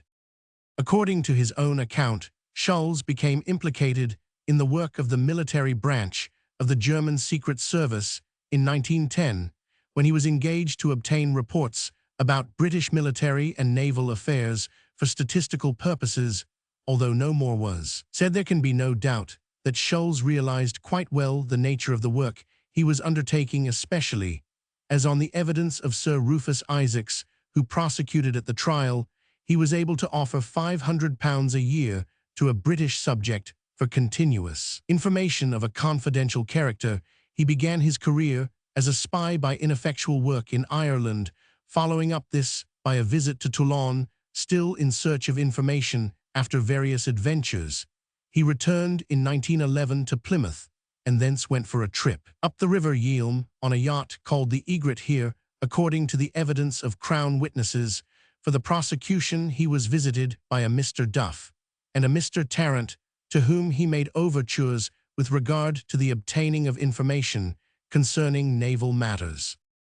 The charges against Schulz, as outlined by the Attorney General in opening the case, were 4 in number. The first charge was that in the summer of 1911, he, at the Borough of Plymouth, having possession or control over knowledge which had been obtained by means of an act which constituted an offense against the Official Secrets Act, communicated or attempted to communicate the same to a person to whom the same ought not in the interest of the state to be communicated. The second charge amplified the first, in that Schulz was accused of having intended to communicate his illegally gained knowledge to the government of a foreign state. The third and fourth counts against him were that he had endeavored to procure Samuel Hugh Duff and Edward Charles Tarrant, respectively, to communicate to him information relating to the naval affairs of His Majesty, which ought not in the interests of the state to be communicated to any person. Sir Rufus Isaacs stated in his outline of the case for the prosecution that Schulz had offered Duff a salary of £500 a year, with a possibility of this sum being doubled for confidential information. Schulz alleged that the confidential information in question would be published in a German newspaper. But at the time of Scholl's arrest, there had been found in his possession a letter which proved the purpose for which the information was required. One passage of the letter, which was read in court, is enlightening as regards the detailed information required of German naval spies. The passage is as follows. How do matters stand with the commander and lieutenant respectively? Can nothing at all be expected from them? Reserve officers are no use. They do not procure any valuable secrets, because they do not have access to them. Confidential books and reports are what is wanted and what you must procure at all costs if our relations are to continue. Sir Rufus Isaacs stated, and the evidence proved that a man named Tobler, who did not visit England, kept Scholl's supplied with money. A number of telegrams were produced written, in code of which the prosecution had found the key. The deciphered telegrams read, "In greatest danger, wire immediately £50.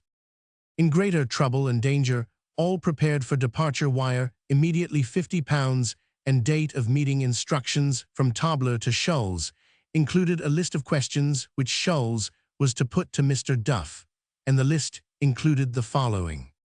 Roman 1. Are officers or men granted leave, or have those on leave possibly been recalled? Roman 2. Is there any sign of coal stores, ammunition, etc. being accumulated? Roman 3. What is the feeling in naval circles? Roman 4. How do officers and men discuss the situation? Roman 5. Are crews being increased? Are ships being prepared, or has commissioning of ships suddenly taken place? These questions, the Attorney General pointed out, were intended as tests for Mr. Duff. Other questions, put apparently with more serious intent, included the following.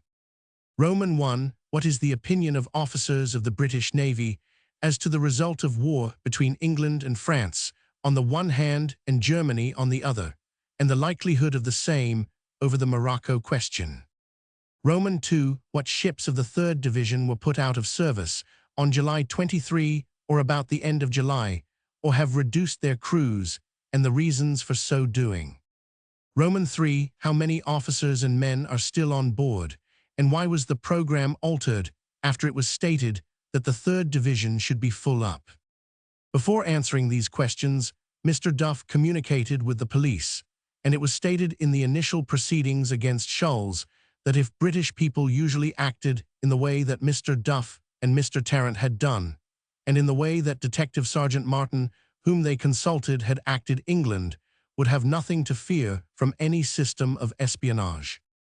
The evidence given by Mr. Tarrant went to show that Scholl's had offered him a salary of £50 a month for acting as military and naval correspondent to a German paper, for which Scholl's was to act as agent and intermediary. The only defense set up was to the effect that Scholl's was a bona fide journalist and had no ulterior motive. In attempting to obtain information, the Tobler correspondence was too strong evidence to the contrary, and the well-merited sentence of 1 year and 9 months imprisonment in the 2nd Division was imposed. It is characteristic of the German spy system that after his release from jail, Scholl's was disowned by his previous employers. Later cases like that of Ernst, to which reference will be made later, go to prove that both in England and France, a system of counter-espionage has been organized which goes far to neutralize such efforts as that detailed above. So persistent is the German thirst for information that one man who came into the British courts as defendant had actually received payment from German sources for information which he was virtually proved to have obtained from Whitaker's Almanac and like sources. This, however, only goes to show that the object of the German Secret Service is to check such information as it may receive by means of duplicate and triplicate reports. There is little likelihood of the system of German naval espionage having any definite effect in England until an invasion has been successfully accomplished, for there is a wide difference between learning the strength of a coast defense and overcoming that defense. Both in naval and military matters, also the plan has long since been adopted of changing orders at irregular intervals, so that in case of active service requirements, the strength and dispositions of the forces vary from month to month, and even from week to week signal and telegraphic codes are changed, routine is altered, and altogether such differences are affected in various ways that information supplied by spies one week may be quite valueless, the next not, that it is advisable to underrate the spy peril or the value of the German system. But at the same time, it is equally unwise to overrate the possibilities of the system where another Stieber forthcoming Germany might yet accomplish all that it set out to do with the assistance of its secret service. But under present conditions, such success is extremely unlikely. Chapter 6. Diplomatic Espionage. The way in which Stieber, as bodyservant to Jules Favre, was able to assist in the negotiations for the surrender of Paris in 1870 has already been detailed, and this forms a fair sample of what can be done in the way of diplomatic espionage as distinctly apart from the gaining of purely military information or details of a definite naval character. But it is only one instance the spy in the employ of the German Foreign Office is capable of making himself useful in many ways, and into this class of work also the influence of women enters to a very large extent.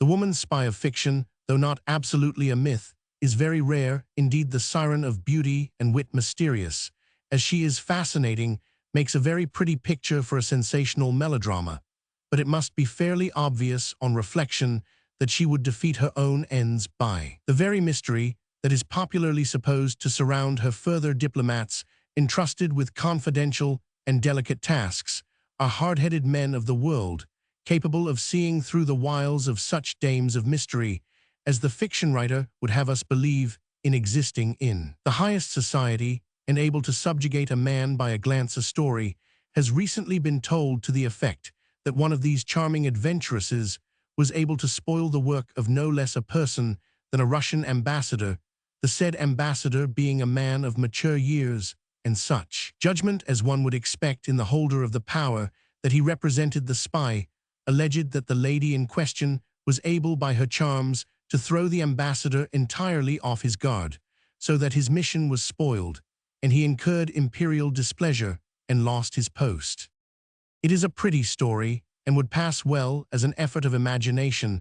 The only trouble is that the alleged confessions of the spy include this pretty story as truth, which it most distinctly is not. The affairs of nations are not conducted in such a manner as this, for there is sufficient wisdom in the various courts of Europe to recognize the existence of all dangers, and to impose on their representatives such safeguards as shall neutralize the attempts that may be made at spoiling treaties and sowing discord by means of pretty women and susceptible men.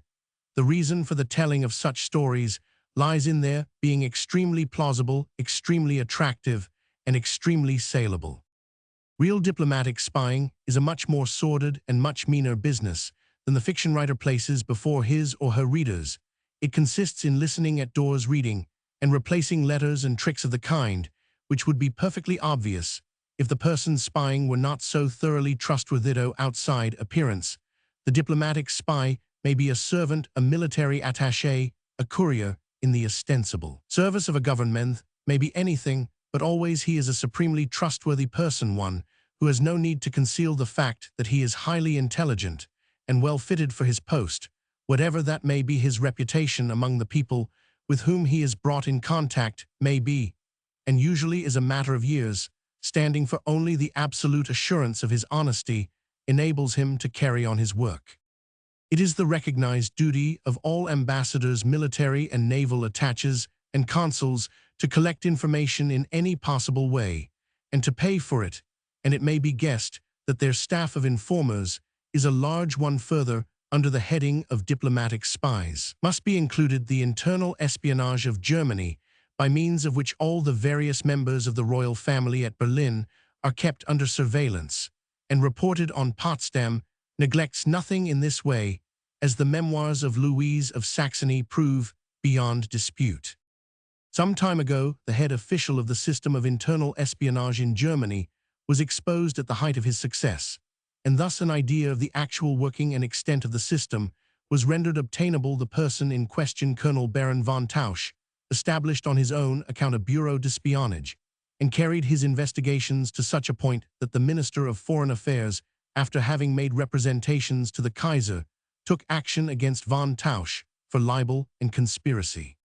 From evidence made public at the trial, it appeared that von Tausch, who wished to obtain information for his master with regard to the nationalist movement in Prussian Poland, had ordered Baron von Lutzow to win the affections of the daughter of a Polish noble who was in the front of the nationalist movement, and by this means to gain the confidence of the girl's father. Lutzow won the heart of the girl and the confidence of her father, and then returned to Berlin, leaving the girl behind. This was one instance of the methods used to obtain information.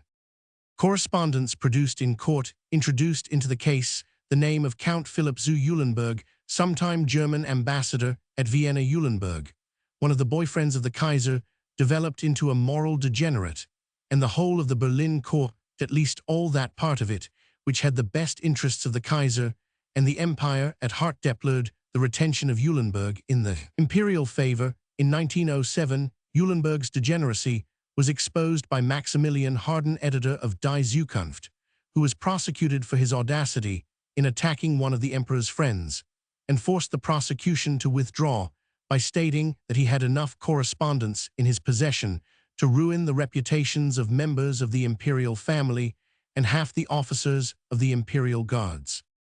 The correspondence produced at von Tausch's trial was chiefly noteworthy for a letter addressed by the chief of the secret police to Eulenburg, in which the former claimed that he had successfully accomplished espionage work, which he hoped would have the effect of mining the foreign minister for good. Shortly after, as evidence showed, Eulenburg sent to von Tausch the ribbon of a high Austrian order, which had been presented by the Austrian government, evidently as recognition of services performed in connection with the German foreign minister. Numerous scandals were brought to light, all proving that no trick or subterfuge had been too low for von Tausch's stooping. It was shown, for instance, that Prince Egon Hohenlohe, as bad a character as Eulenburg, had conceived a dislike for one of the chamberlains employed in the establishment of the Duke of Saxe-Coburg-Gotha. He therefore set von Tausch to work at ferreting out this man's humble antecedents, which were then published anonymously in various German papers. The result was a public scandal, and the unfortunate man had to resign his post in consequence. Various other people had discovered that von Tausch was equal to practically any task of spying with which they cared to entrust him, and as each one rewarded his efforts with some kind of decoration, in addition to more substantial payment, he appeared in court, loaded with insignia of various orders.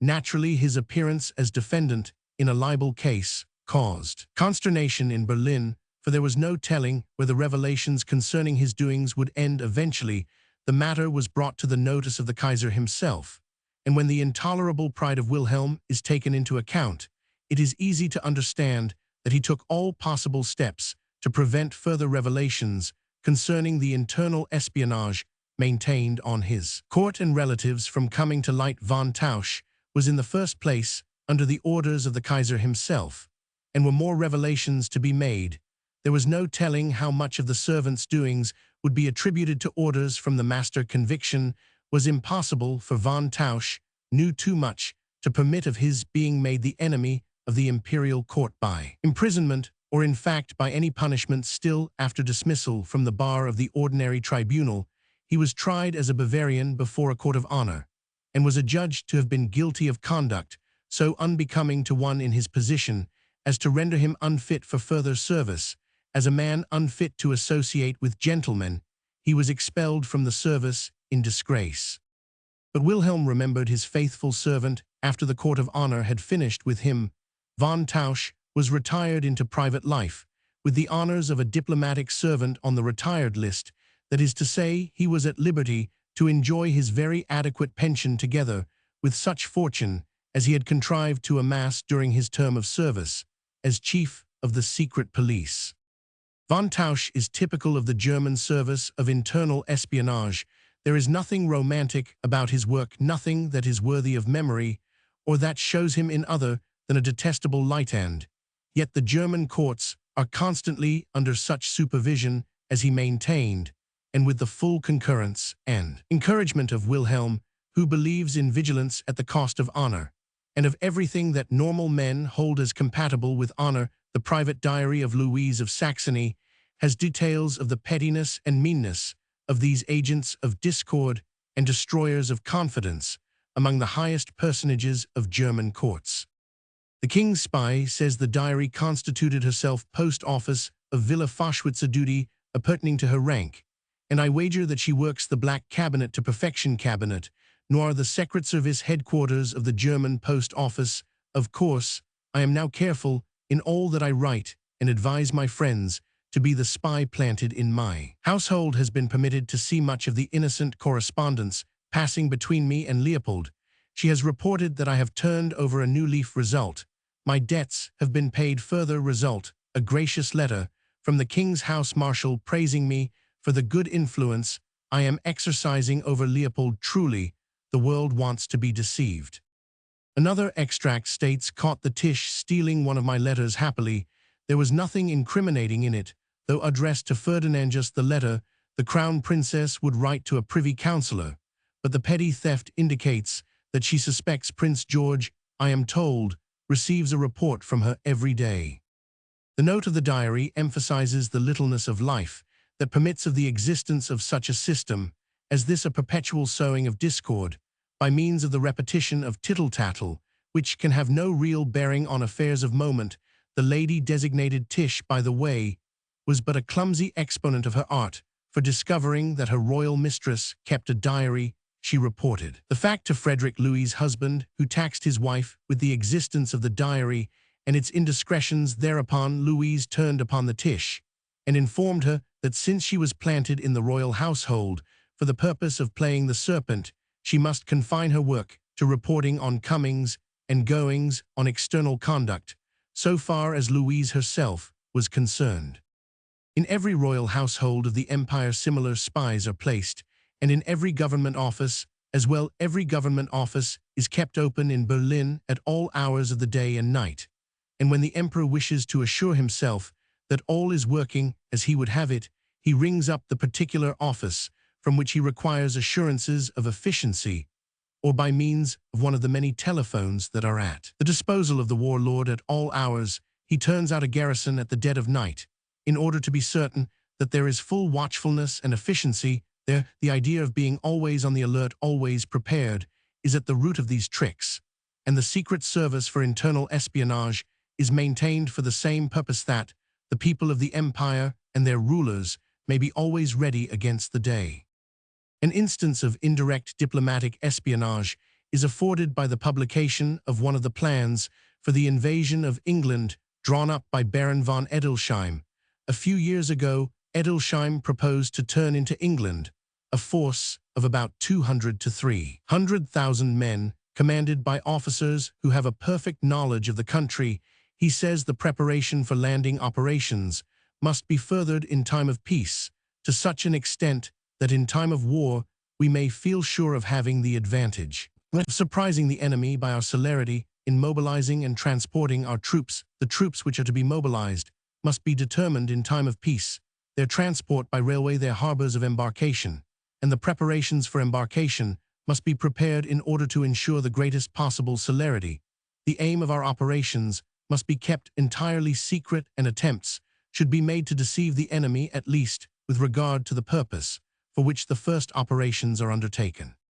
Now the publication of such a paragraph as this, with the certainty of its being translated and republished in English, could serve no useful German purpose on the face of it. Edelsheim was no theorizer speaking without imperial sanction, or devising a plan apart from the plans of the Junker party. He stated the obvious, and moreover stated an obvious thing, which on the face of it was not a wise one for the Junker party to confess, for if absolute secrecy were an essential, then the very declaration that such a thing as invasion of England was remotely contemplated was against the spirit of the plan. The publication of the paragraph, we may rest assured, was not decided on without good reason, and Edelsheim must rank as a diplomat, rather than as a diplomatic spy, for the act comes scarcely under the heading of espionage, widely as that term must be interpreted in the case of the German Secret Service. As for the diplomatic spy abroad, he is to be found but not to be recognized in official circles. It is extremely doubtful whether his pay comes out of the £780,000 set apart annually by Germany for Secret Service purposes for the pay of such men as are employed in hunting out the secrets of foreign diplomatic circles is necessarily extremely high. With regard to the work itself, very little is known in the other branches of the German Secret Service. Failures are usually conspicuous by their appearances in police courts and criminal trials, but this disability seldom enters into the life of the diplomatic spy, in the first place being a man specially selected from among the ranks of naval and military spies. The diplomatic spy seldom makes mistakes, that is, in comparison with members of the other two branches who also are remarkably careful to avoid errors of judgment. Consequently, there are very few chances of detecting diplomatic spies through their failures. In the second place, diplomatic spies, by reason of the nature of their work, do not come into the criminal courts when they make mistakes and get caught. The nature of their work precludes this possibility, for usually their tasks do not involve any infringement of the penal code. As this refers to the spy and his work, again, diplomatic spies are so highly placed and so thoroughly trusted that to bring on them the punishment of normal criminals would cause too much outcry and scandal. Their work is neutralized as far as possible by systems of counter-espionage, and in case of one being detected, he simply ceases to be employed by his own government, which disowns all responsibility for his acts. These things render details of the work of diplomatic spies almost impossible to obtain. Several books have been published purporting to detail the work of diplomatic agents, but their contents may be discounted as far as accuracy goes. They make good reading as fiction, and that is all they are for the most part. If in any stories detailed in them the writers have told the truth, it may be considered matter of accident. One case which may be regarded as authentic is narrated by von Blowitz, but it is dated so far back that all the participators in the incident are dead, and it may be said as a whole that the world grows wiser as it grows older, so that the case of which von Blowitz speaks is no guide to the doings of today. Further, that particular case concerns a woman spy, of which class more anon. Chapter 7. Communications. Such reports as the German agents at fixed posts have to make to their employers are communicated whenever possible by means of the traveling inspectors for the postal service, is not to be trusted. Where espionage is concerned, during the French Revolution, there was originated what was known as the cabinet noir, or secret service of the post office, in France, of which the duties were to intercept open, and where desirable destroy or replace such letters as were deemed unfit to reach their senders in the best interests of the state. Berlin, with its genius for developing other people's inventions, adopted this idea and made of it one of the regular weapons of the Secret Service. It operates not only internally, but also internationally, and any suspected letters are freely opened and read. Sometimes they are suppressed altogether from their recipients. Sometimes false letters giving contrary instructions are substituted, and suspected spies of other powers are caught by this means. The idea has been generally adopted by most countries, but in practically any country but Germany, the idea of personal and national honor is sufficiently strong to keep absolutely secret the doings behind official doors. For instance, at the trial of the spy Ernst at Bow Street, it came as a surprise to many people to learn that the British postal authorities possessed powers under which they might open any suspected missives with a view to ascertaining their contents when deemed essential for the safety and well-being of the state. It is common knowledge in Germany that no letter is safe from being opened, and the powers which the British post offices exercise only in case of genuine suspicion are utilized in Germany to a far greater extent. Further, the officials at the Berlin post office cabinet noir do not always maintain the absolute secrecy that their work demands, and sometimes there creep out details of other things, as well as espionage. Apparently, every German official has his price in his own country, and the habit of spying is so ingrained in the race that commercial secrets are bought and sold not only in the interests of German firms as a whole, but in the interests of one rival German firm which desires to steal a market from another firm of Teutonic name and standing. It appears that Stieber, by organizing his colossal system of espionage, laid the foundations of national pettiness and deceitful German character as a whole has been undermined by the knowledge that nobody is safe from espionage, and all acts are liable to be reported, while blackmail is a flourishing industry.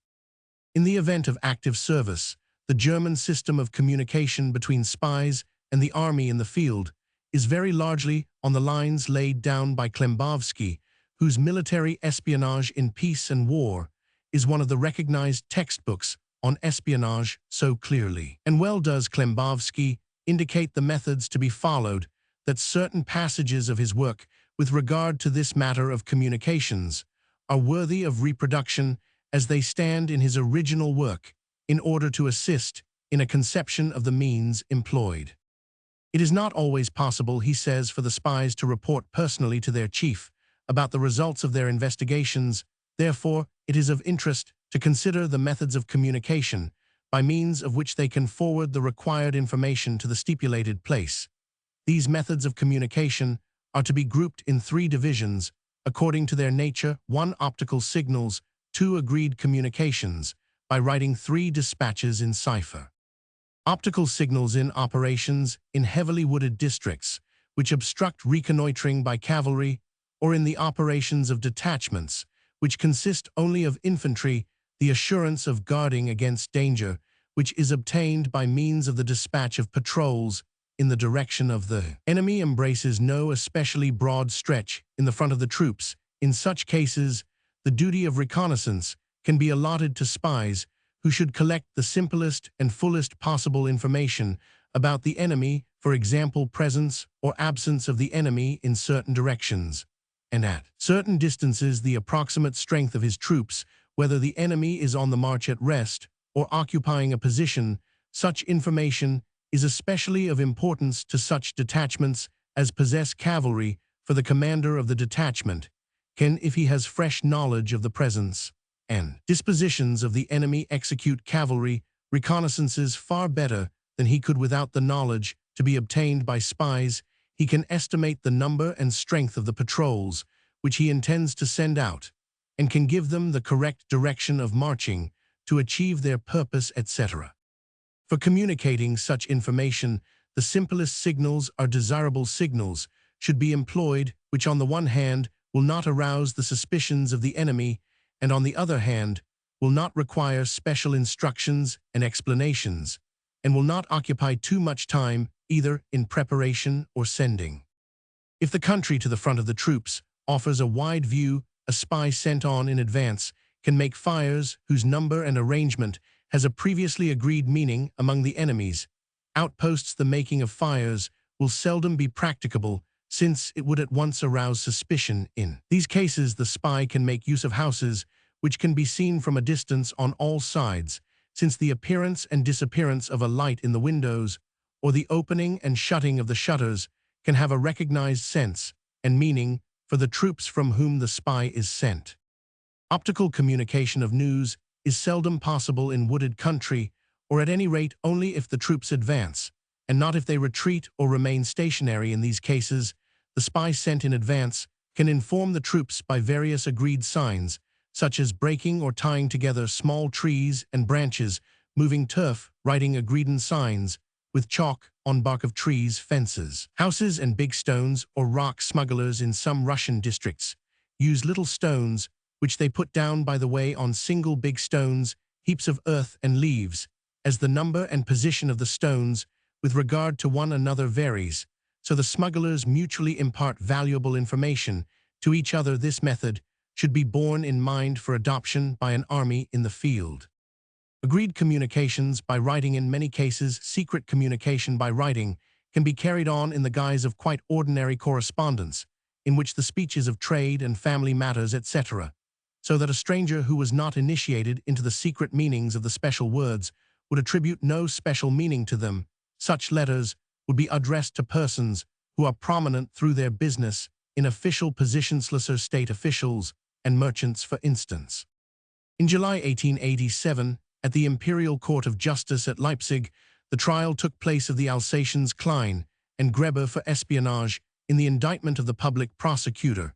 It was said, among other things, that the defendant Klein had never been directly in correspondence with the bureau at whose head was Colonel Vincent, but he knew that his dispatches had been communicated to the War Office from which Colonel Vincent took his orders in order to arouse no suspicion. The correspondence was given the appearance of letters, which passed between relatives. Herein lay the reason for the constant repetition of Christian names, and the good wishes for uncle, aunt, and other persons, who certainly did not exist, or under whose names personalities would be understood, that were very well known to the French Secret Service. Usually the sender of such correspondence agrees with the recipient as to the way in which the communications shall be read. For example, in 1650, Prince Condé, who lay in prison on account of participation in the plot against the Guises, and Catherine de' Medici, received a letter which, perused in the ordinary way, could arouse no suspicion. But in reading it, Condé missed out every other line, obtaining by this means a perfect meaning to fit the situation in which he was placed. There is also a mechanical method of conducting a secret correspondence, for the deciphering of which both sender and recipient must have castings or small metal plates exactly similar, which are divided by lines into squares. Some of the squares are cut out, the two plates being kept exactly similar, and then the sender lays the square plate on the paper and writes his message in his usual writing on the cut-out squares. Then he takes the plate from the paper and fills in the empty squares with casually chosen words, taking care, however, that some meaning is made from the double writing, so as to replace the real meaning. When the plate is applied on receipt of the letter, the addressee lays his square on it and comfortably reads everything that interests him, since the superfluous words which the sender wrote later are covered by the squares in the plate, which have been left by the cutting out. All complex codes and similar means of communication occupy much time, so they are not for spies to use in time of war, though one can employ them in peacetime. Certain solutions can be employed as inks, so that when dry they leave no trace on the paper. Then one has only to warm the paper over a lamp, and the writing stands out clearly. This method, however, has been very largely used, and a blank sheet of paper is always an object of suspicion. And in view of the meaning which an apparently simple letter may bear to eyes that can decipher the hidden meaning, it should be a rule in war to destroy all captured correspondence of the enemy. This rule should also be observed on the arrest of any suspected person. Cipher correspondence. There are a great number of systems of cipher writing. One of the simplest is described in the following letter of Marshal Soult to General Neil, dated September 26, 1806, in which Soult writes, "His Majesty advises me to agree upon a cipher with you, which you will have to use in future in your correspondence with the Chief of Staff of the Army. In the execution of this, you can, in my opinion, best make use of a pamphlet of which the title is given in the letter. The first figure will give the number of the page, the second figure, the line reckoned from above not counting the heading, the third number will serve as indication of the required word or letter, and give its position in the line indicated by the second figure. If the figure means a whole word, you will underline it.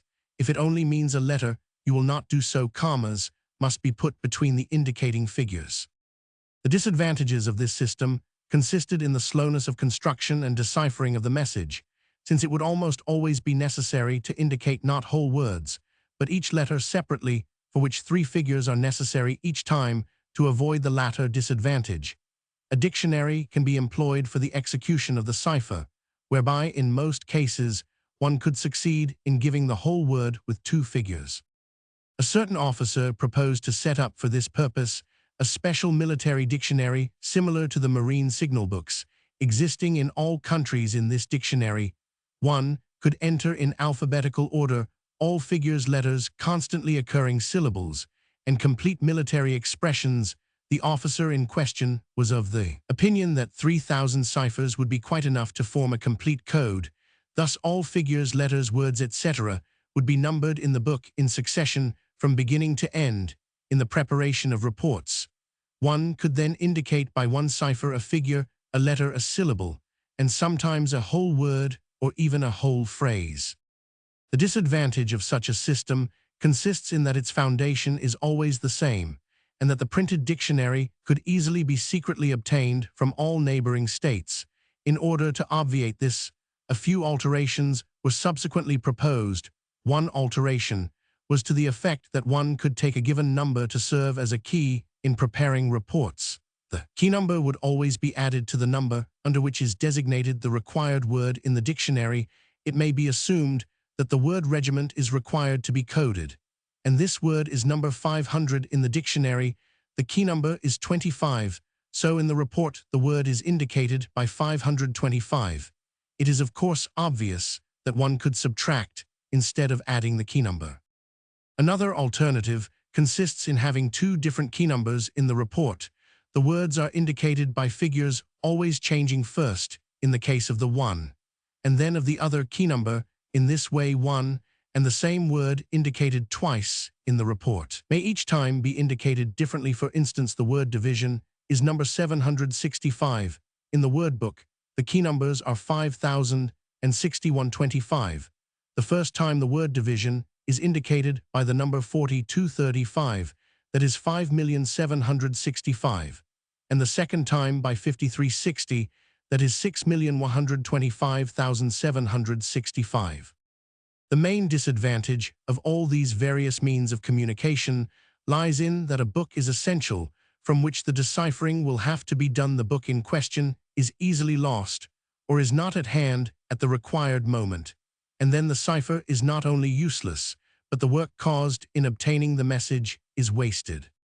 An instance of this occurred in 1870, when one of the German generals received a message which he could not decipher at once, since the dictionary which the headquarters staff had arranged with him as a codebook was in a wagon which had been left behind. The same misfortune befell the commander of a French territorial division at Chalon-sur-Marne, who could not decipher a telegram since, by an oversight, he had sent his cipher with the archives to Chateau Thierry.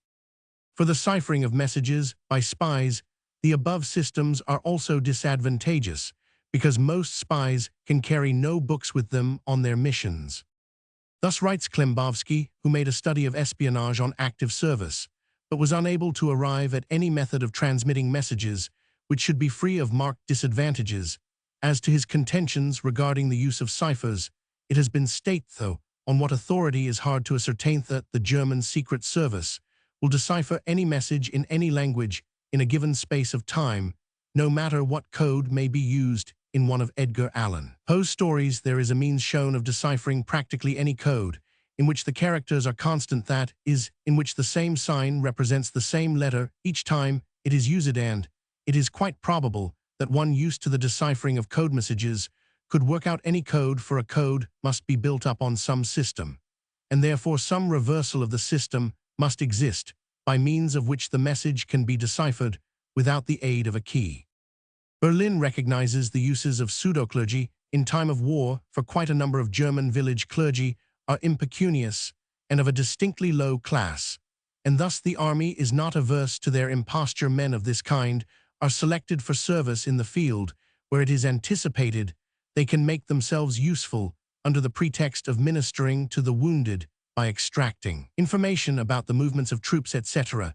It is arranged that in the event of a retreat, the clerical spy shall convey to the pursuing force detailed information regarding the losses in men and guns of those retreating, the numbers of men still unwounded, and the moral of the troops, by means of signals as detailed above, broken branches of trees, specially placed stones, and other things.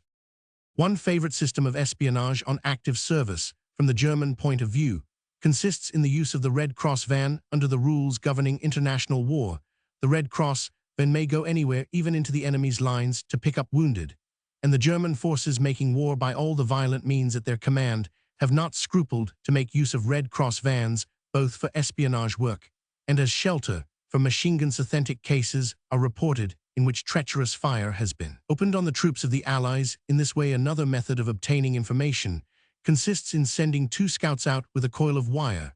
When in the presence of the enemy, the scouts bearing one end of the wire are instructed to approach the enemy's lines at night. And of course, when they have approached within sight, they are shot. The wire no longer pays out from the end kept in the lines, and the length unrolled when hauled back and measured gives the artillery range almost to a nicety. Communications in times of peace are never made direct to headquarters. The fixed spies, as already remarked, employ such agents as they may choose, and their rate of pay allows their reports are collected by the traveling spies, who are under the control of agents of sections stationed in Belgium and Switzerland. up to the outbreak of war, but not in Germany from the agents of sections. Reports go to the Central Bureau of the Secret Service, Berlin, where sorting and classification of news supplied is pursued, and all that part of the world which could possibly be inimical to Germany is card-indexed. It is a sordid, sorry, mean business, utterly devoid of the romance and glamour with which the spy of fiction has invested it. And whatever the fate of German armies in the field may be, the Secret Service of Germany has done more than anything else to pervert the moral sense of the nation. Chapter 8. Women Spies. In any account of the German spy system, one invariably harks back to Stieber. When passing to a review of any fresh branch of the system, psychologist, as he was, Stieber recognized that such a system as he proposed to establish in France prior to the War of 1870 could be rendered more effective if women were employed in conjunction with men. Thus he requested that there might be sent from Prussia to France a certain number of domestic servants, governesses, women workers, and others who might, by gaining access to the family life of the French people, pass on to the fixed agents information, which might be useful further.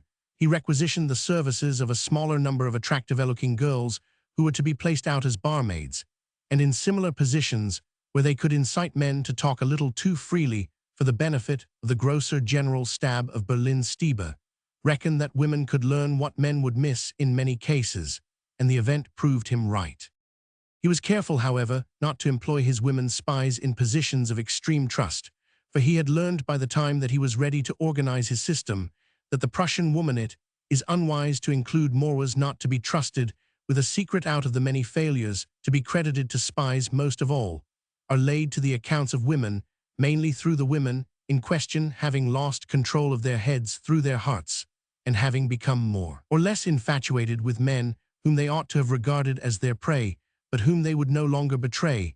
It seems that the temperament in a woman which best fits her for spying also renders her likely to fall victim to her own affections as far as her efficiency in espionage is concerned for the German Secret Service, though it may overlook one mistakino moron, the part of a male agent disowns a woman spy as soon as she errs without any exception.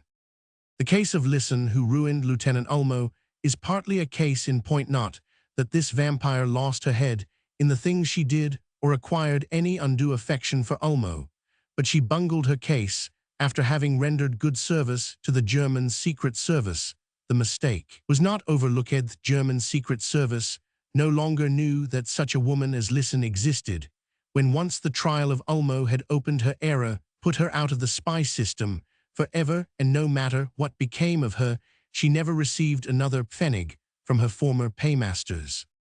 The woman spy is largely utilized in the matter of internal espionage in Berlin.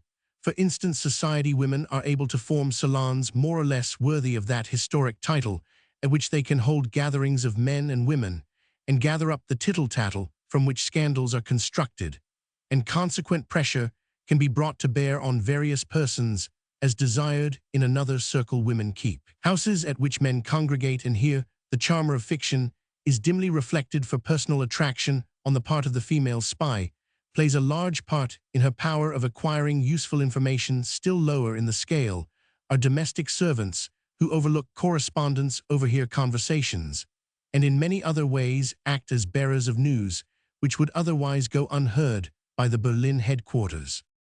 On foreign service, women spies in responsible posts are rare, but dangerous in reverse proportion to their numbers. One of Stieber's women learned all the secrets she sought simply by supplying a young French officer with as much cocaine as he asked. Had the officer in question discovered other means of procuring as much powdered cocaine as he wanted, the spy in question would have been forced to offer some other reward for information. But he relied on the spy, and in common with most drug-takers, was sufficiently morally enfeebled to be persuaded to give up all the information at his command. Some of these foreign service female spies are artists in their profession. One may take the case of such a one who keeps a discreet establishment, say, in a garrison town. She welcomes visitors and is a very tactful sympathizer with hard-worked officials in government offices. She offers encouragement, advice, and sympathy as regards work, and worries and sides with the complainant in any grievance regarding the arrogance of superiors. Her introductions in the first place give her a definite social standing. and like the male fixed agent, she is so connected with the life of the place as to seem quite a part of it is above suspicion. In every way it follows, given the type of woman who attracts men, that men talk to her far more than to members of their own sex. They find her companionship restful and soothing, especially the younger men, and are easily led on to talk of themselves, their hopes, and their work. They talk in all innocence, and are encouraged by the listener to talk always more and more. And after a month or 2 or 3 months, perhaps there falls one sentence, which is as a straw that marks the direction of the wind, and that sentence finds its way to Berlin, where it is card-indexed acquaintance, ripens to friendship, to the outer world's sight. Two people talk of things that interest them. But in reality, the spy, having completely won the confidence of the man she set out to make her victim, leads him to talk of his work in a manner that he would have deemed impossible when first he met this attractive woman. There is on record one failure among women spies, which illustrates the danger of employing them. The spy in question was sent out to win the affections of a young attaché at a French embassy, and this she accomplished through the simple expedient of teaching him the German language in a regular course of lessons, which the young diplomat underwent at the hands of the lady. He found out that he was not so much attracted by her after all, but she fell in love with him in earnest. Thenceforth, she was not only useless, but a danger to the German headquarters, since she was in a position to impart information instead of to extract it, as Berlin desired. It must be obvious, when one considers the extent of the organization that Stieber set up, and the nature of the reports furnished by the staff, that an enormous amount of service work is done to no purpose. But this is inevitable, like the keeping up of a navy, which remains idle for 15 or 20 years, but must still be maintained at full strength. Thus, this corps of women spies is maintained, and its reports are received and studied and tabulated. Much of the information sent in by women is of course hopelessly useless, but out of the mass of chaff sufficient grain is sifted to make the continuance of the work worth while. German estimation, at least, it is a known fact that the government of Berlin have not only overlooked, but favored the establishment of houses of ill repute in the city, simply because through the keepers of these houses valuable information is to be obtained. Young men were lured to a certain notorious establishment in Berlin from the foreign embassies, and even from departments of the Berlin government itself. In the first case, the object was information with regard to the procedure at the embassies, and in the second case, information was desired as to the integrity or lack thereof on the part of those entrusted with the control of German national affairs. The woman who ran this establishment had laid to her own count many ruined reputations and ruined lives in the course of her career. It is known that the permanent spies, known in the vernacular as post offices, have to send in to headquarters certain information. This information is tabulated as follows: all possible information relating to general officers and their equals in the country concerned, including personal as well as official details. Particulars of all who pass from military colleges to commissions, and all who pass from naval colleges to the Navy. Particulars of all directors and examiners of military and naval colleges. Particulars of the official duties, add personal habits of all officials in charge of arsenals, powder factories, store depots, and other works connected with military and naval organization. Staff officers, aides-de-camp, and generals, orderlists, particularly concerning the lives and habits of these officers or officials employed in the ministry, secretaries and undersecretaries in government offices, especially those whose circumstances are low or whose affairs are in disorder. If the varied nature of this work is borne in mind, and the many opportunities a woman would have for learning details of the personal side are considered, it will be seen that the work of the woman spy can be invaluable. As already remarked, Germany wants to know not only the things that are of immediate use, but also the little things that may be of use in certain contingencies. Possibly useful, as well as certainly useful and probably useful information is welcome, and in the average French or English household of the official class, either in France or England, a German domestic perfectly capable at her work, and in every way above suspicion on the part of her employers, can render enormous service to the German Secret Service simply by keeping her ears open, for the servant, whether spy or honest employee, knows nearly everything there is to be known about her employers if the master's financial affairs are in such state that bribery might be tried with a remote chance of success. She is aware of it if the mistress has compromised herself in any way, and is open to blackmail. The domestic is more likely to know of it than anyone else, for she has unquestioned access to letters where even the husband is ignorant of their existence. Anybody thinks of suspecting her of more than mere curiosity at the worst. The object of the system inaugurated by Stieber is to work along the lines of least resistance to ensure safety and efficiency by choosing means so obvious as to be negligible. That system has produced great results past question. More especially is this method noticeable in the case of the German spy. It is not the adventuress of fiction who does most of the useful work, but the inconspicuous and apparently thoroughly trustworthy woman who, whatever her station, has an obvious reason for occupying it, and is above reproach or suspicion. Not that the adventuress has not her share as well. A woman carried out most of the underground work connected with the Morocco loan.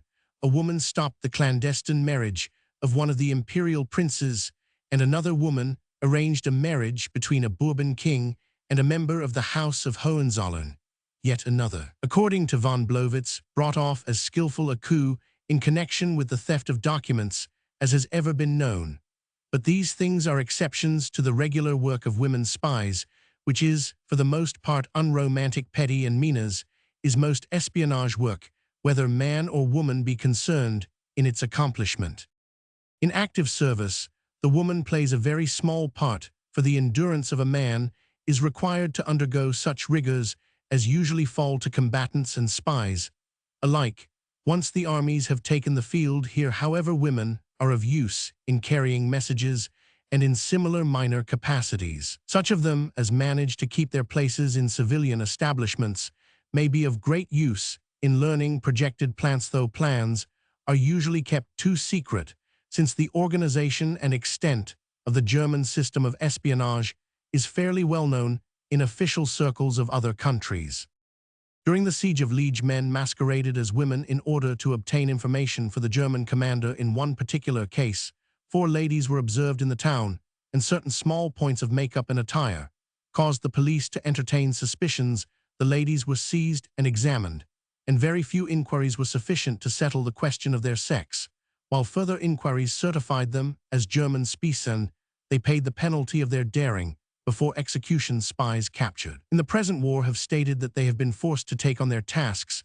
Certain persons are selected by lot out of the army and are given choice of the disguise with which they must go out to the front. In many cases, the disguises are hopelessly inadequate, and all the men who go out know that they are going to almost certain death. But the man who, without some rehearsal, goes out disguised as a woman is not only facing death, but looking for eaters. Do these German soldiers in like case. Cases have come to light in Belgium, in which wearers of the Red Cross have proved to be spies. Women have been caught acting as nurses, keeping to their posts, simply for the purpose of obtaining such information as shall be useful to the German forces.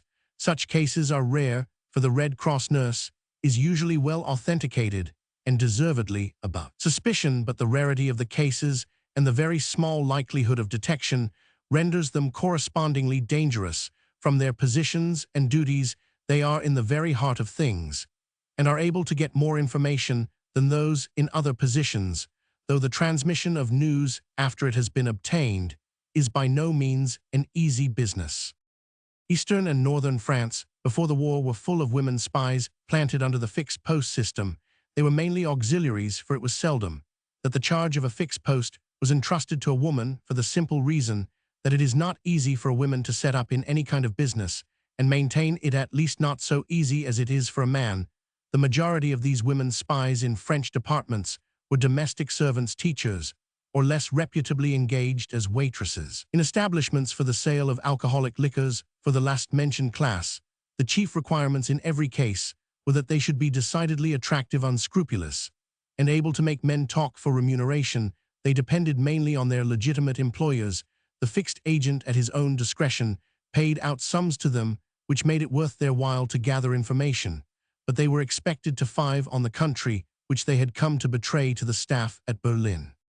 Since this treachery characterizes the groundwork of all German espionage, and the plans of the military organization are built on espionage, it follows that in the nature of things, the German Empire must end treachery is an ill foundation on which to build.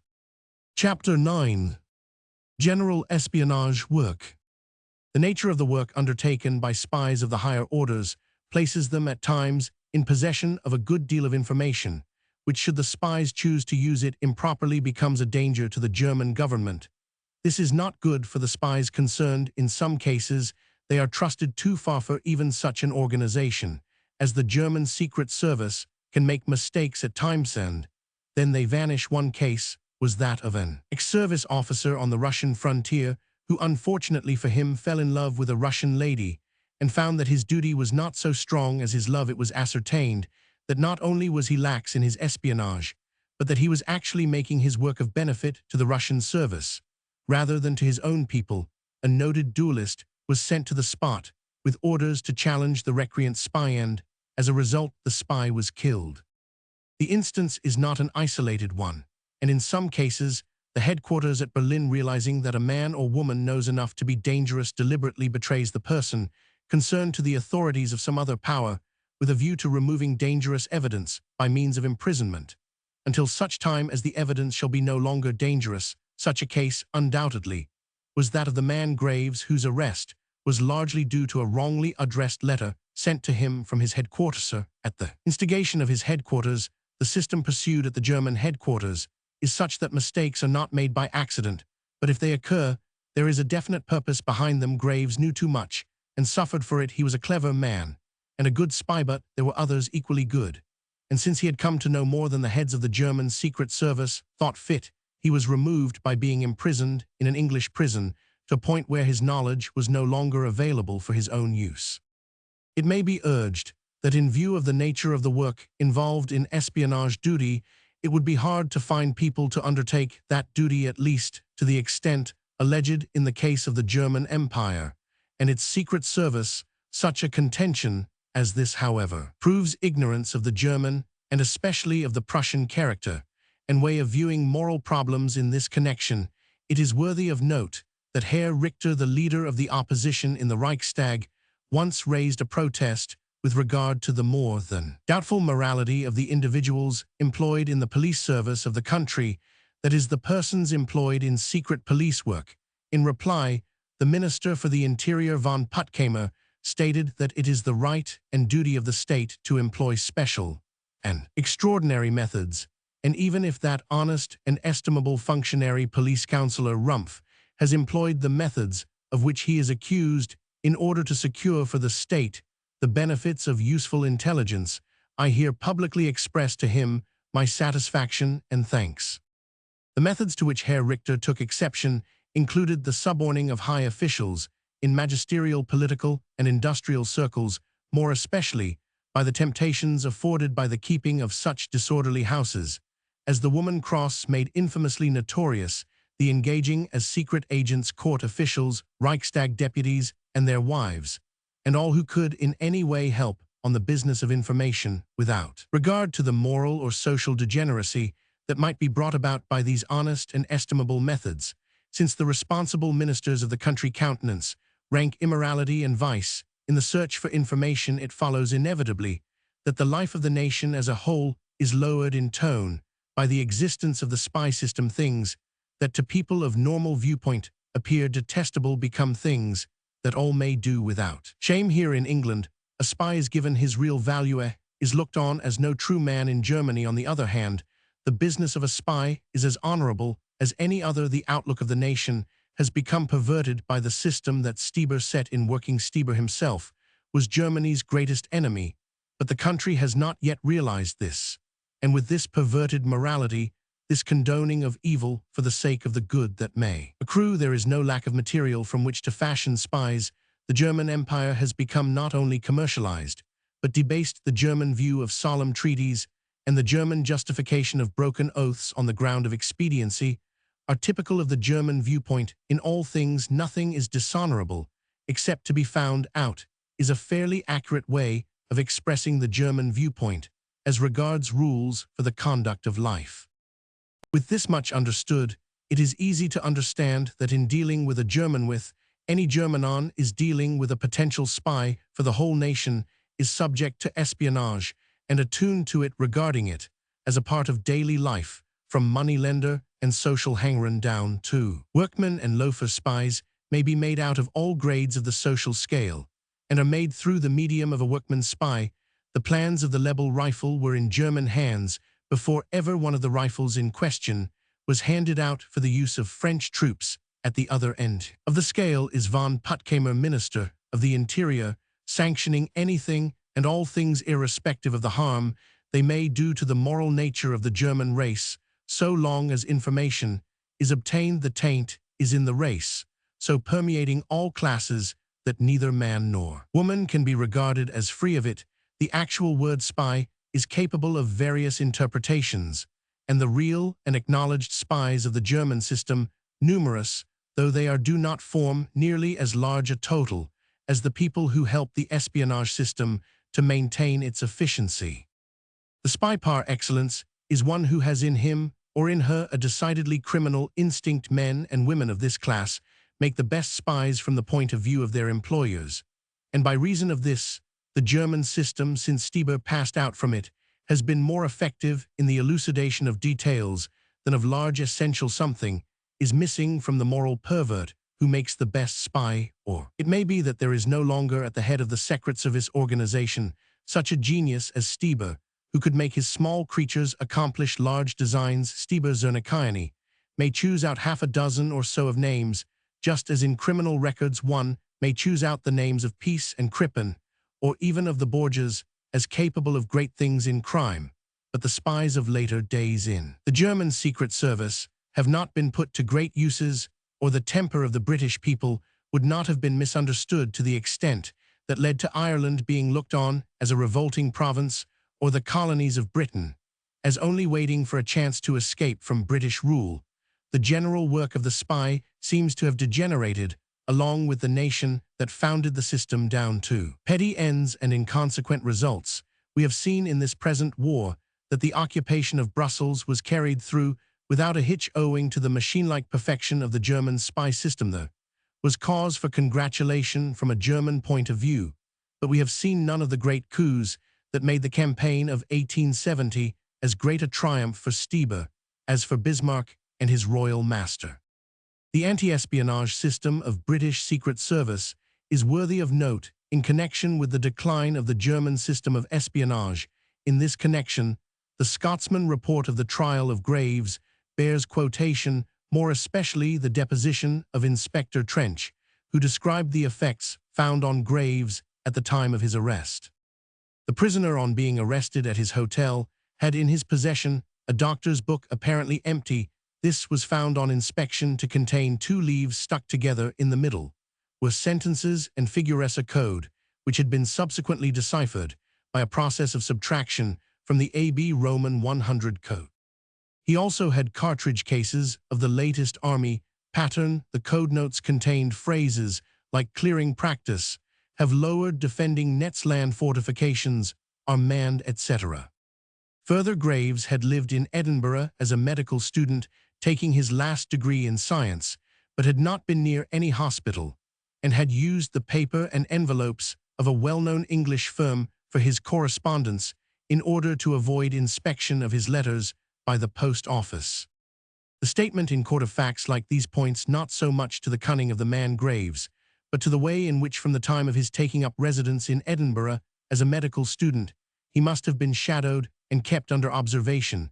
The deciphering of the code, the certainty as to paper and envelopes used, and other things that came out at the trial are small points in themselves, but they go to show that if the German Secret Service were relatively as good today as in the days when Stieber used his intelligence to keep the system ahead of all others, Graves would never have come to a British jail.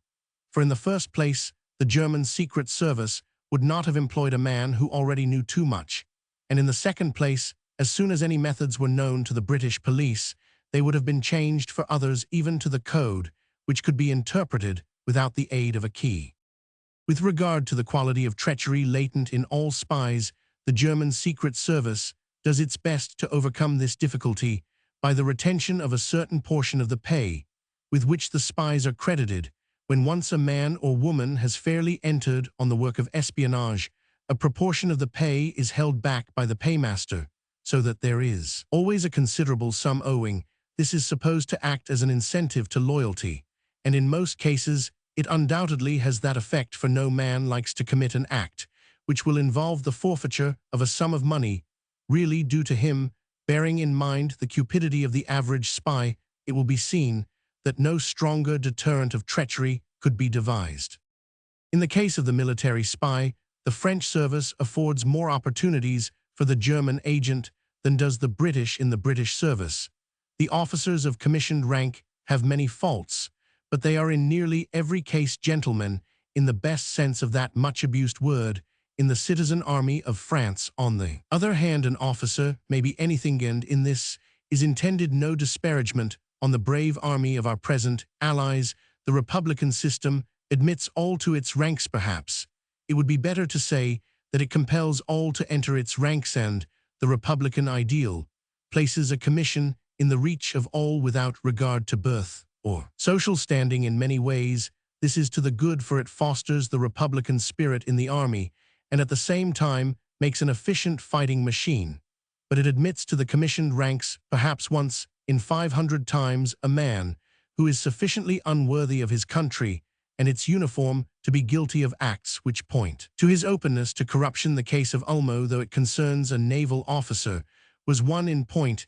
It is not to be alleged that a British officer enslaved by drugs and otherwise debased would not have done as Ulmo did, but it is to be alleged that the debasing of Ulmo which brought him down to the point at which subsequent corruption was not only possible, but easy, is almost impossible in the British service. Such a man would have been cashiered before he reached the point at which Ulmo fell to actual treachery and crime. The Republican system has its drawbacks, and a retention of the laws of caste to an extent which compels all commissioned officers to an acknowledgement of caste is not altogether undesirable, except from the viewpoint of the spy. On the confession of a French writer on the subject, there are officers in the French service who form a class of officers whose private life is no better regulated than their professional conduct.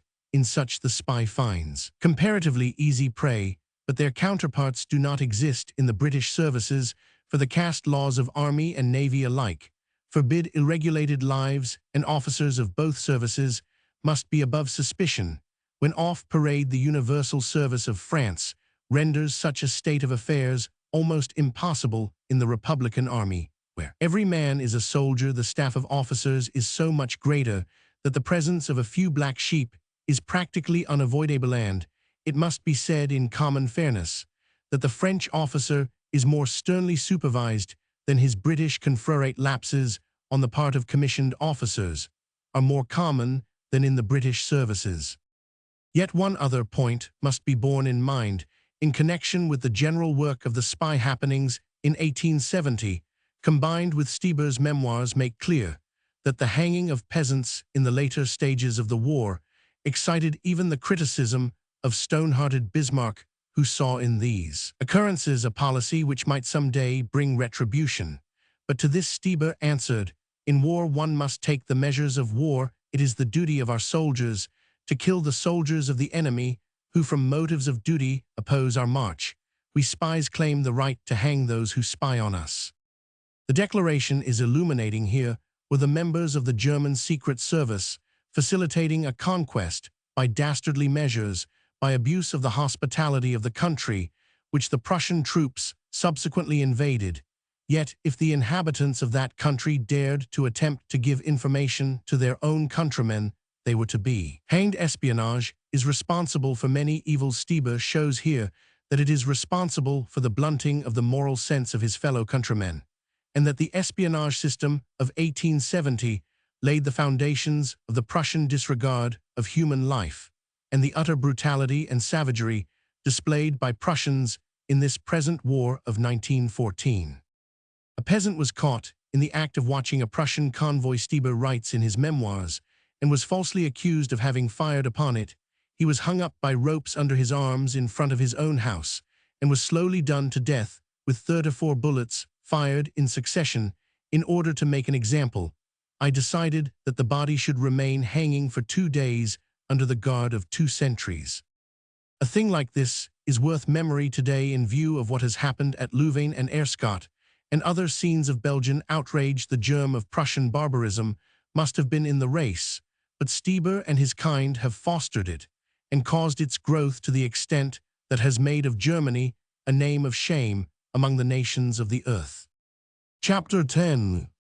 Agents provocateurs.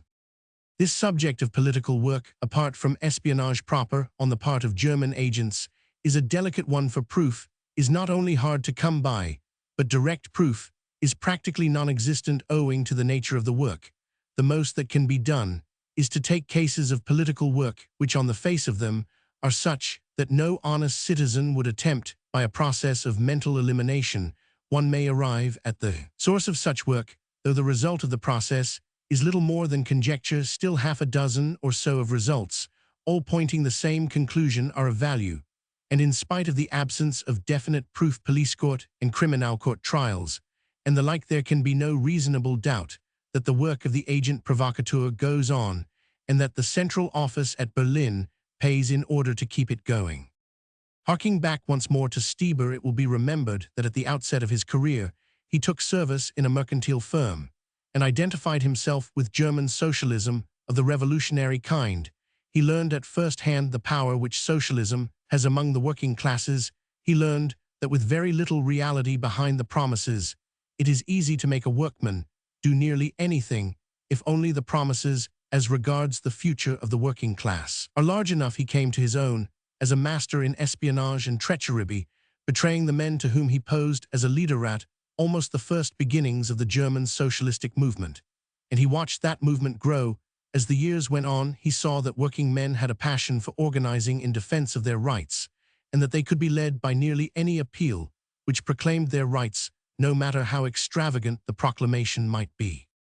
Further, he saw that in Germany under the Empire, workmen's rights would never win them anything. Repression was too efficiently conducted, and there was no good in the workmen's movement for him, so he joined in with the forces that unto today 1914 govern Germany, and suppress all that makes for real democratic government. Stieber was an opportunist, and knew well which side would best reward him.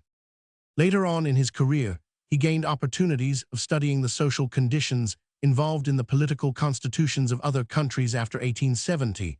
The Constitution of France interested him, and studying it, as he studied all things with a view to the furtherance of his plans, he saw that much nominal power was placed in the hands of the people. Illiteracy and ignorance were no bars to the free expression of opinions, and further, a man might agitate and stir up discontent among the working people to his heart's content, compared with what might be done in Germany, and there was no aristocracy nor any bureaucracy to say him nay. Now, said Stieber, if these workmen could be stirred up in a way that would make them distrustful of the governing classes, if class could be set against class, unions formed, and the men led to strike and paralyze industry at a given time, say at a time when Germany wanted to make war, the benefits accruing would be immense, but not to France.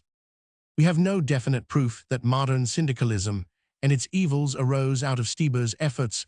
We have certain evidence and certain coincidences that are nearly as good as definite proof. For instance, there is no actual proof of this contention in the fact that the incident of the Panther and Agadir, which so nearly precipitated the whole of Europe into war, was practically coincident with one of the worst strikes that the history of British industry can show, but there is proof that for years past German agitators have been teaching both British and French workmen the way to organize in defense of their rights, and have been advocating syndicalism and the weapon of the general strike as a panacea for all evils to which the classes subject the masses. With the economic aspect of the question, we are not concerned for the purpose of this book, and lest we be misunderstood, let us pay tribute to the fine loyalty of the leaders of labor in this country, to such men as Will Crooks, who have helped to bring the nation into line in the hour of national peril, and are men worthy of all honor and all praise. We are concerned more with certain coincidental happenings, like that of Agadir and our own great strike, and certain other happenings, which point to the same conclusion that Germany has tried by means of industrial unrest, disaffection, and other means to weaken the hands of potential enemies in the hours when strength was most needed. First of all, it must be noted that the two chief essentials to the mobilization of troops for war and the placing of a navy on a war footing are an efficient railway and transport system, and the assurance of an adequate coal supply.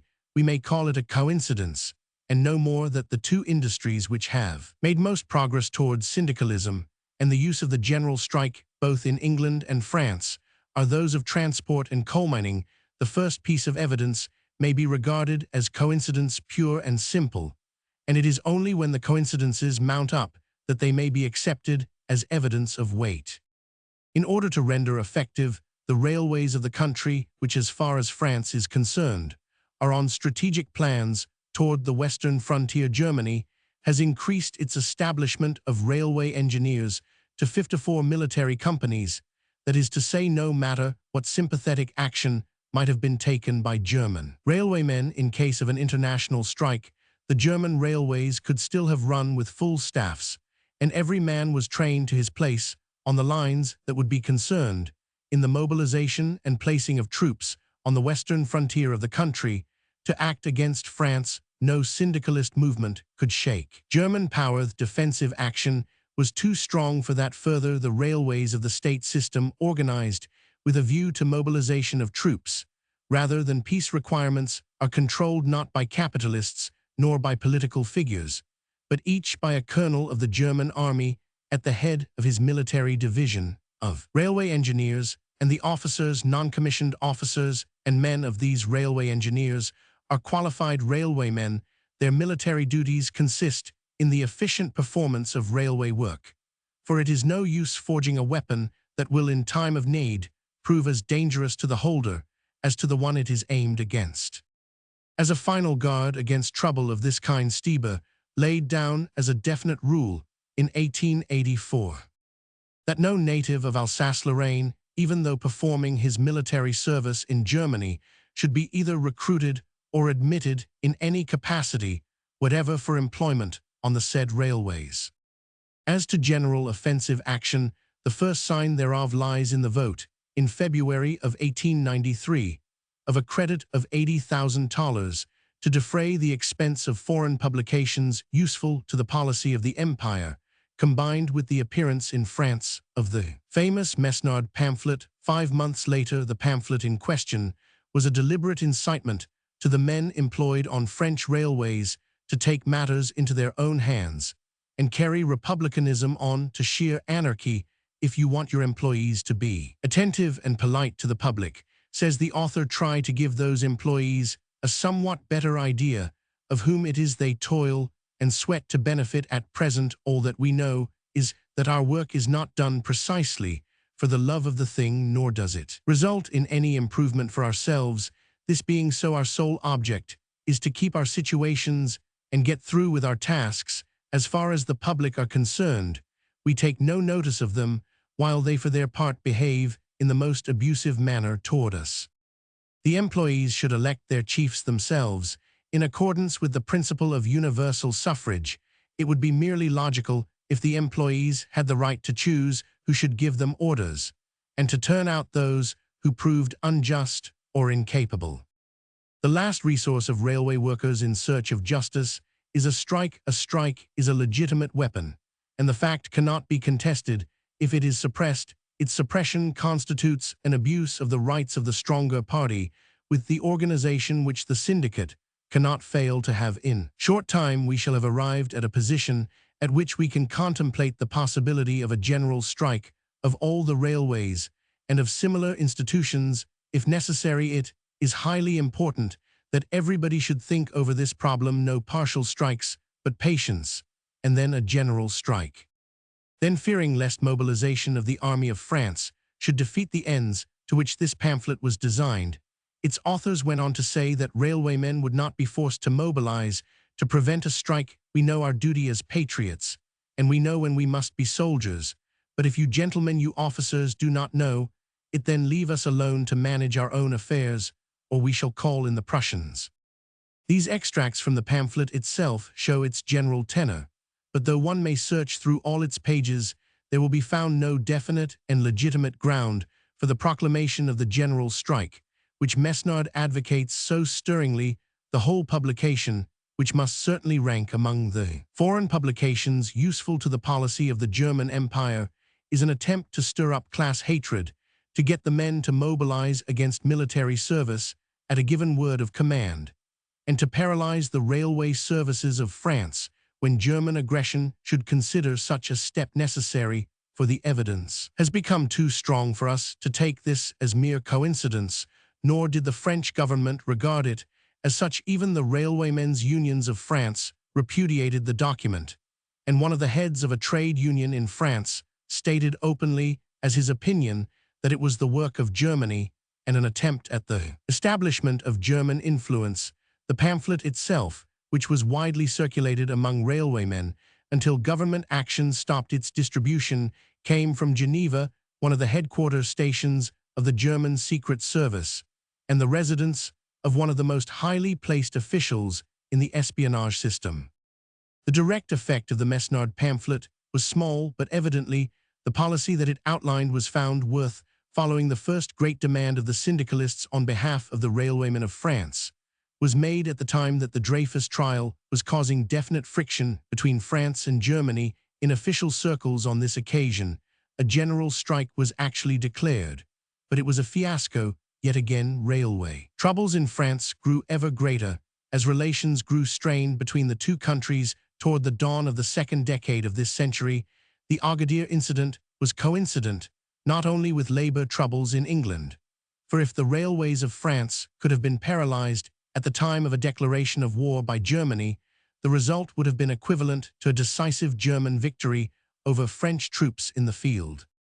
Inquiry into syndicalist work in France and England alike will show that the funds of the syndicalists have benefited, if they have not been mainly supported by German contributions. Then again, if one examines the career of the average fiery anarchistic orator who declaims against law and order and does his best to stir up men irrespective of national rights, it will be found in many cases that the orator in question is in some way connected with Germany. He may not be German, but he is in such a position that German influence is at least possibly. Stieber himself was apparently heart and soul with revolutionary German workmen, while in reality he was busy betraying his associates to the secret police, whom he subsequently governed. The working man himself is disinterested and believes that he is acting for the best in his own behalf, and in that of all oppressed humanity, but his leaders cannot always be regarded in an equally charitable light.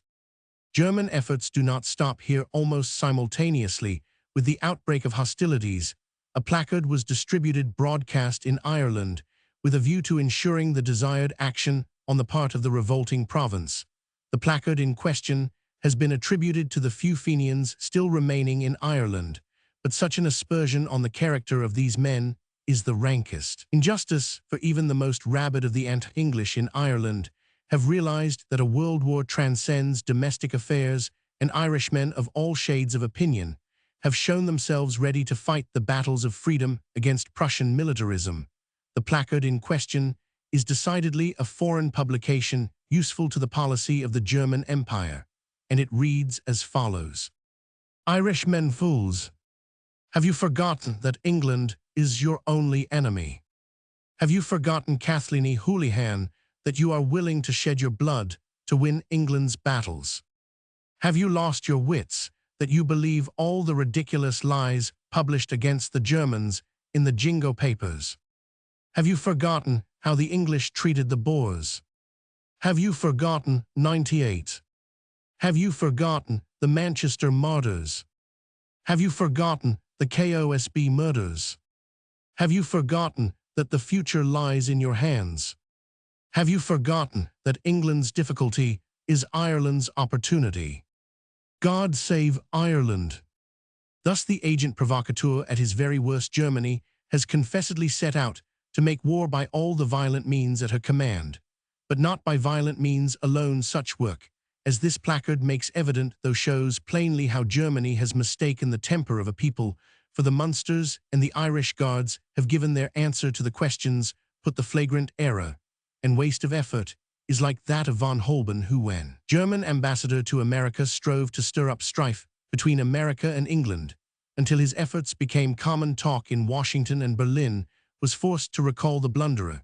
Yet more efforts of the same kind have been made in America since the outbreak of war, and at least one highly placed German official has received definite notice from Washington that he must either stop his work of sowing discord or leave the country.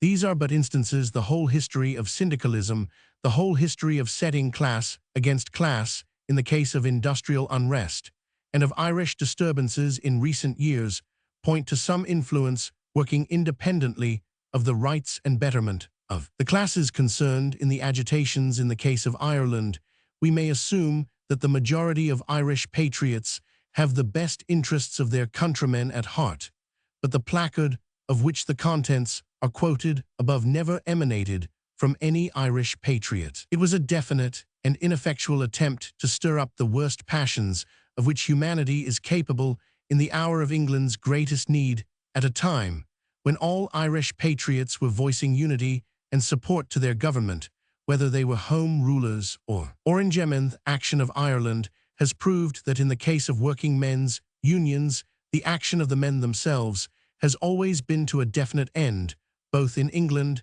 and in France, to the end that they might obtain better conditions of life, just laws to govern their work and the elemental rights of man. But in addition to these things, there have been of late years agitators who would claim for the working men of the two countries that Germany had most cause to fear not only the rights of their class, but a right to disregard the rights of all other classes, and take absolute power into their hands at a signal from some leader. Efforts have been made to induce men to strike for little, for nothing, to cause them to render a whole country powerless by their action, and to do indirect injury to themselves. Such action as this points to the working of a force, not necessarily beneficial to the workmen themselves, but certainly inimical to the country to which the workers happen to belong, and always keeping in mind Stieber and the debasement of aim he has brought on his own country, together with the fact that industrial unrest is in the first place a German product. We may say that coincidence does not account for all the syndicalist efforts that have been contemporary with rumors of war. Chapter 11. Steinhauer's work. The trials of Schulz Graves and others who have made appearances in the British criminal courts recently comparatively showed us the spy at work in extricating information. They demonstrated one phase, and a dangerous phase, at that of the business. No recent trial, however, has proved of such importance in connection with a study of the system as that of Ernst, which, quite apart from the doings of the accused man, shows the work of Steinhauer, the Potsdam director of the fixed agent or post office, as the fixed spy is designated in the slang of espionage, since the case of Ernst is still sub judice at the time of writing only. The bare official report can be given at least as regards the conduct of the accused, but even with this limitation, there is more to be learned from the case of Ernst and his alleged doings than from any other recent case, for the allegations of the prosecution involve evidence as to the headquarter office at Potsdam managed by Steinhauer, who supervises the working of the fixed agent, as well as that of traveling spies and Secret Service headquarter methods. Evidence which is sufficiently plain and complete to substantiate all the statements made as regards the foreign work of the German Secret Service in the course of this book. Carl Gustav Ernst, hairdresser of Caledonian Road, Islington, was first charged on August 4, 1914, with contravening the Official Secrets Act with a view to his being dealt with under the Aliens Restriction Act.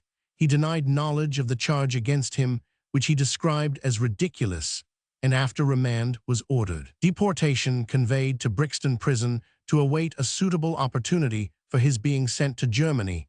He appealed to the Home Office for release. His appeal included claims to the effect that he was absolutely innocent of any crime, that he had nothing whatever to do with the Official Secrets Act, and that since the police had produced no documents in court, they had evidently discovered nothing of an incriminating nature at his place in Caledonian Road, where he had carried on business as a hairdresser for 16 years with a Pentonville official among his customers' inquiries, proved the truth of a claim that he made to the effect that he was a British subject, which rendered it impossible to detain him under the Aliens Restriction Act. He was consequently released and rearrested outside the prison gates as a spy on the country in which he had voluntarily become a citizen by means of naturalization. The charge against him now is that he traitor as well as spy. His position with regard to the original charge and sentence of deportation is worthy of note. For 16 years, he had been in business in Caledonian Road. That is to say, he had resided in his place for such a length of time that there were no grounds for suspicion against him on the part of the inhabitants of the district. He was a part of the life of the place, almost an old inhabitant, when his doings rendered him worthy of the notice of the police. This is characteristic of the fixed agent in French centers, as already stated here. On September 28, 1914, the present case was opened against Ernst by Mr. Bodkin, who appeared for the Director of Public Prosecutions at Bow Street Police Court. The charge was to the effect that Ernst had obtained and communicated, and attempted to obtain and communicate to one Steinhauer certain information calculated to be useful to an enemy. Mr. Bodkin stated that the prisoner first came under the suspicion of the authorities in October of 1911, and it was evident that from then until January of 1914, he had been a spy in the pay of the German Secret Service. The man who was practically Ernst's master was one Steinhauer, a member and organizer of the German Secret Service, whose name had figured in practically every espionage case investigated in this country for the past 3 or 4 years.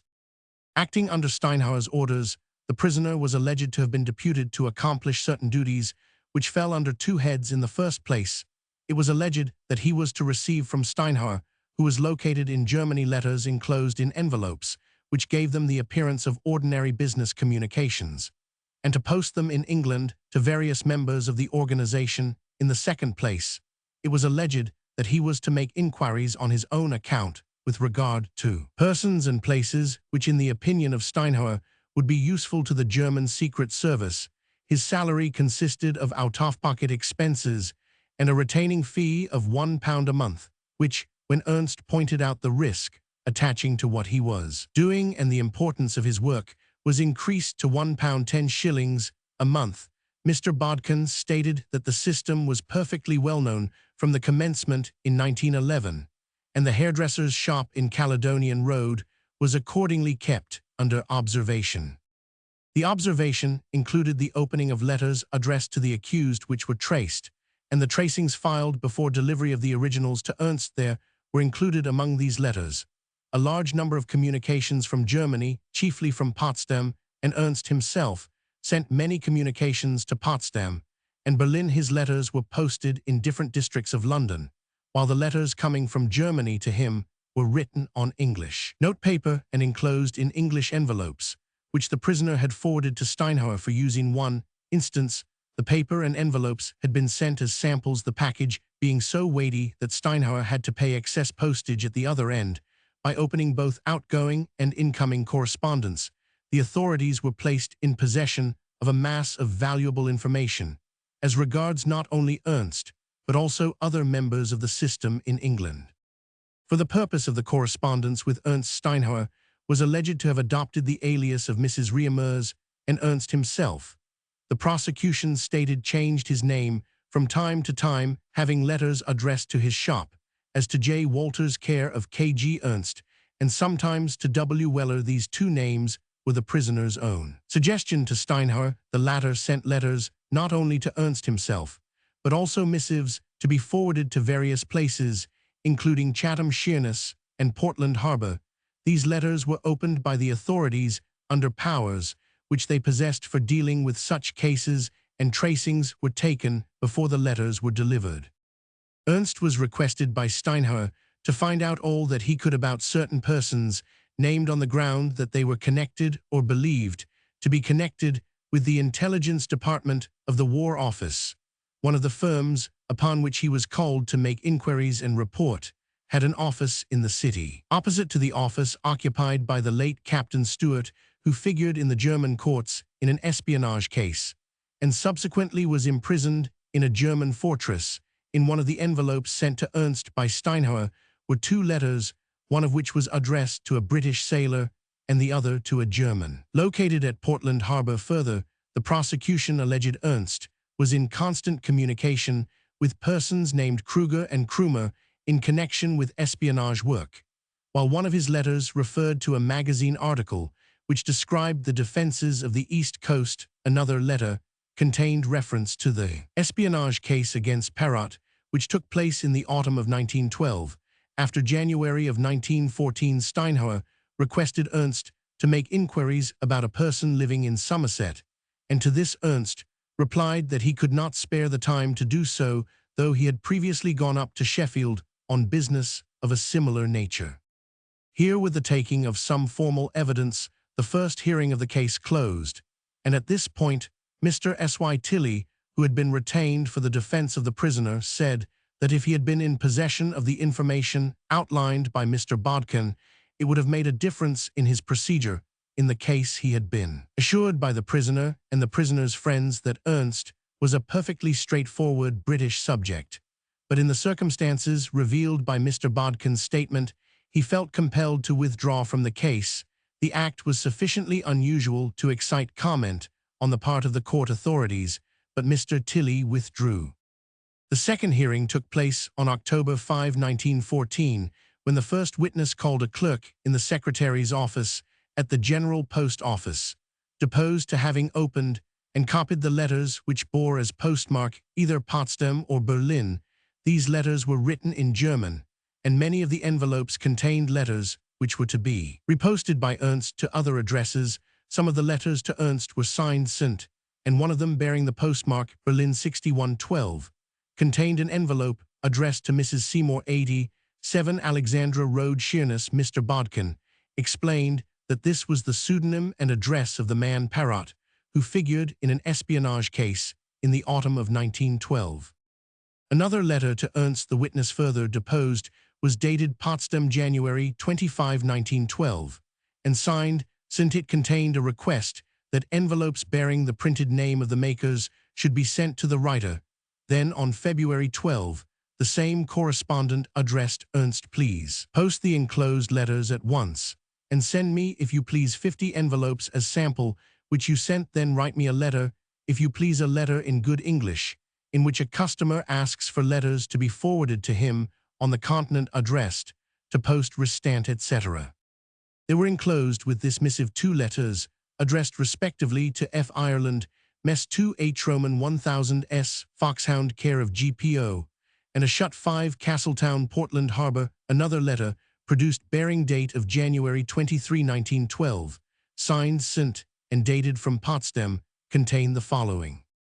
According to information from newspapers, a fireman has been arrested on the English cruiser Foxhound. If that is KR's nephew, then it is certain he was dragged into it through the carelessness and stupidity of KR. Perhaps you can get into communication with K, but by all means be cautious. If my suspicions are correct, then KR will be watched above all caution. Should you have an opportunity to speak to him, then ask him at the same time respecting a certain Schmidt. He once recommended to me, he Kruger must be cautious, and especially show no address, that is to say, only go there when you know there is no danger to you. I mean, he must not start speaking German to you in the presence of others. Please, let me hear something soon. Mr. Bodkin explained that Ireland of the Foxhound was a nephew of a man named Kruger who took the name of Ireland when he joined the Navy. Another letter, addressed to the prisoner from Potsdam and dated February 11, 1912, contained the following. Many thanks for your valuable letter. In future, it will be done. So do you also desire that the letters I send you be sent care of? Please reply to me. As to this, please deliver at once enclosed letter addressed to Cronin expenses. Please charge. Best greetings, St.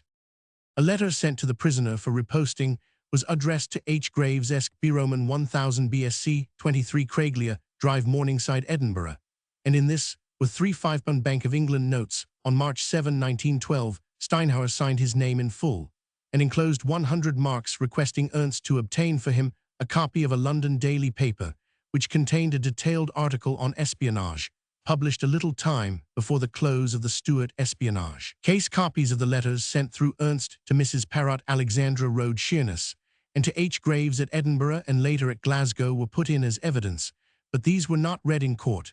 One of Graves' letters was enclosed in an envelope, which bore the name of a well-known firm of chemical and drug manufacturers, as detailed in the evidence at the trial of Graves. Mr. Bodkin, commenting on this, said that the envelope was probably stolen. On March 23, since Steinhauer wrote from Potsdam to Ernst K. has excited himself, for nothing the youth is free, I will tell you the story orally next time, Mr. Bodkin remarked by way of explanation that the youth Ireland had been discharged. Another letter addressed to Mr. Graves at the Central Hotel, Glasgow, dated April 9, 1912, and forwarded through Ernst contained banknotes for £15 was very nearly the last letter ever sent to Graves, judging from the time of his arrest and trial on March 2. A letter from Potsdam contained a request for the prisoner to inquire whether a certain person living near Hyde Park was a busy man and whether he was connected with the English government. Then, in July of 1912, St. must have grown suspicious of the correspondence having been examined, for he wrote, there is another point that I wish to impress on you, and that is always to post registered letters in different post offices or districts, but you do that probably on your own accord, yet again, in a letter dated September 1 from Potsdam. Steinhauer emphasized the need for caution. You can imagine, he wrote for yourself, that we need in all directions only good, sure, and trustworthy people. We must be safe from surprises on the part of the women. Will you take another name instead of Walters? Evidence of another traveling spy was afforded by letters addressed to F. Good, Queen Charlotte Hotel, Rochester, and to Charles Graham, care of Mr. Good, at the same address. The one directly addressed contained 2 £5 notes, and the care of letter contained 3 of these. So far the evidence had concerned letters addressed to Ernst, and then the witness went on to tell of the letters sent by Ernst to Steinhauer. Witness had from time to time opened these letters acting under his official instructions, and had found they were posted in London to Mrs. or Miss Riemer's, care of Steinhauer, at a Potsdam address. They were all in handwriting which he recognized as that of the prisoner when given the opportunity of comparing the writing, and were variously signed G. W. Weller and J. Walters. Certain extracts from these letters were read in court by Mr. Bodkin, and the following passages may be quoted. Dear Mr. Steinhauer, allow me to make a few suggestions which came into my head while reading the case of Gross. You will be able to see that your agent Gross had not the slightest consideration for your other agents. No more could be expected from a man who has already done 10 years penal servitude. Therefore, I beg that when you give anyone my address, you give a different name, such as W. Weller. I have immediately posted both letters to Shutt and Ireland. Herewith enclosed 2 sample letters. I should also like to mention that the papers are making a gigantic row respecting the Stuart affair. Today several papers had the interview and confession which he has made W. Weller. The sample letters referred to may be judged from the following. Read in court from one of them. Dear Sir, my business has caused me to go to Switzerland for a short time, and as I shall not be back in London for about 2 months, I should like you to send on my letters marked post restant any expenses you might incur. I will make up on my return to London. Another letter was as follows. Dear Mr. Steinhauer, I should be very pleased if you would address letters to J. Walters, care of Ernst, in future. I shall sign my letters J. Walters, so that no mistake can be made with regard to your other order. I beg you to excuse me, as I don't at all wish to meet Kruger. I have seen him once, and he does not please me. I myself got a letter for somebody, care of the Foxhound. I did not post the letter in my vicinity, but in the West End. The newspapers have the sailor's photograph, and he is said to be named Ireland, and to have been born in Germany. I shall have nothing to do with it. Another letter was mentioned, in which the accused was alleged to have referred to what he described as a fine article in a monthly magazine with regard to the East Coast defenses, and he also enclosed a cutting from a newspaper which detailed the arrest of Dr. Graves of Edinburgh. Ernst's comments on this, as read in court, where it shows how dangerous it is to have letters addressed post-restant. I only say of myself, that for £1 a month, I will not live in fear, as I have indeed a good business, which maintains me. In April, I shall end my 2nd year in your service, and I should like to ask that my salary be increased. A confidential post, such as mine, is worth 30 shillings a month. Further letters produced referred to the Parrot case, and one of these contained a cutting from a paper giving a report of the evidence against Parrot in the police court. When asked if he wished to question the witness, Ernst replied that he was unable to employ a solicitor and had determined to reserve his defense until he appeared on trial, with that the hearing of the case was adjourned for a week. The detailed evidence summarized above is extremely interesting and enlightening in that it outlines with a few gaps the working of the fixed post system, and further discloses that in addition to the headquarters stations established at Brussels, Lausanne, Bern, and other places outside Germany, a headquarters station exists by means of which the fixed agents are enabled to communicate direct with Berlin. Moreover, this case demonstrates very forcibly the measures taken for counter-espionage and shows that Germany needs another Stieber if the secret service of the present day is to be made as efficient as in the time of the First Franco-German War, since the alleged treachery of Ernst was in the knowledge of the police from the beginning of the time stated as his period of work, and since the alleged effect of his establishment as a fixed agent was to produce more arrests by the English and Scottish police than useful news for Germany, one is at liberty to entertain very grave doubts of the efficiency of a system which includes such establishments as this. The capture of letters and their opening and tracing is worthy of note, especially when it is remembered that not only were the post office authorities able to capture incoming letters comparatively simple matter once their suspicions were aroused, but also were able to trace and find the letters that Ernst was alleged to have posted to Potsdam. Not so simple a matter when it is remembered that he is alleged to have posted his missives from all over London. The chief feature of the case, as reported, is the credit it reflects on the British system of counter-espionage and the way in which German efforts are neutralized. The length of time the prisoner had resided in England was in accordance with the system pursued at Berlin of planting men for use when they had passed out from chance of suspicion, by reason of their having become to all intents citizens of the country on which espionage is required.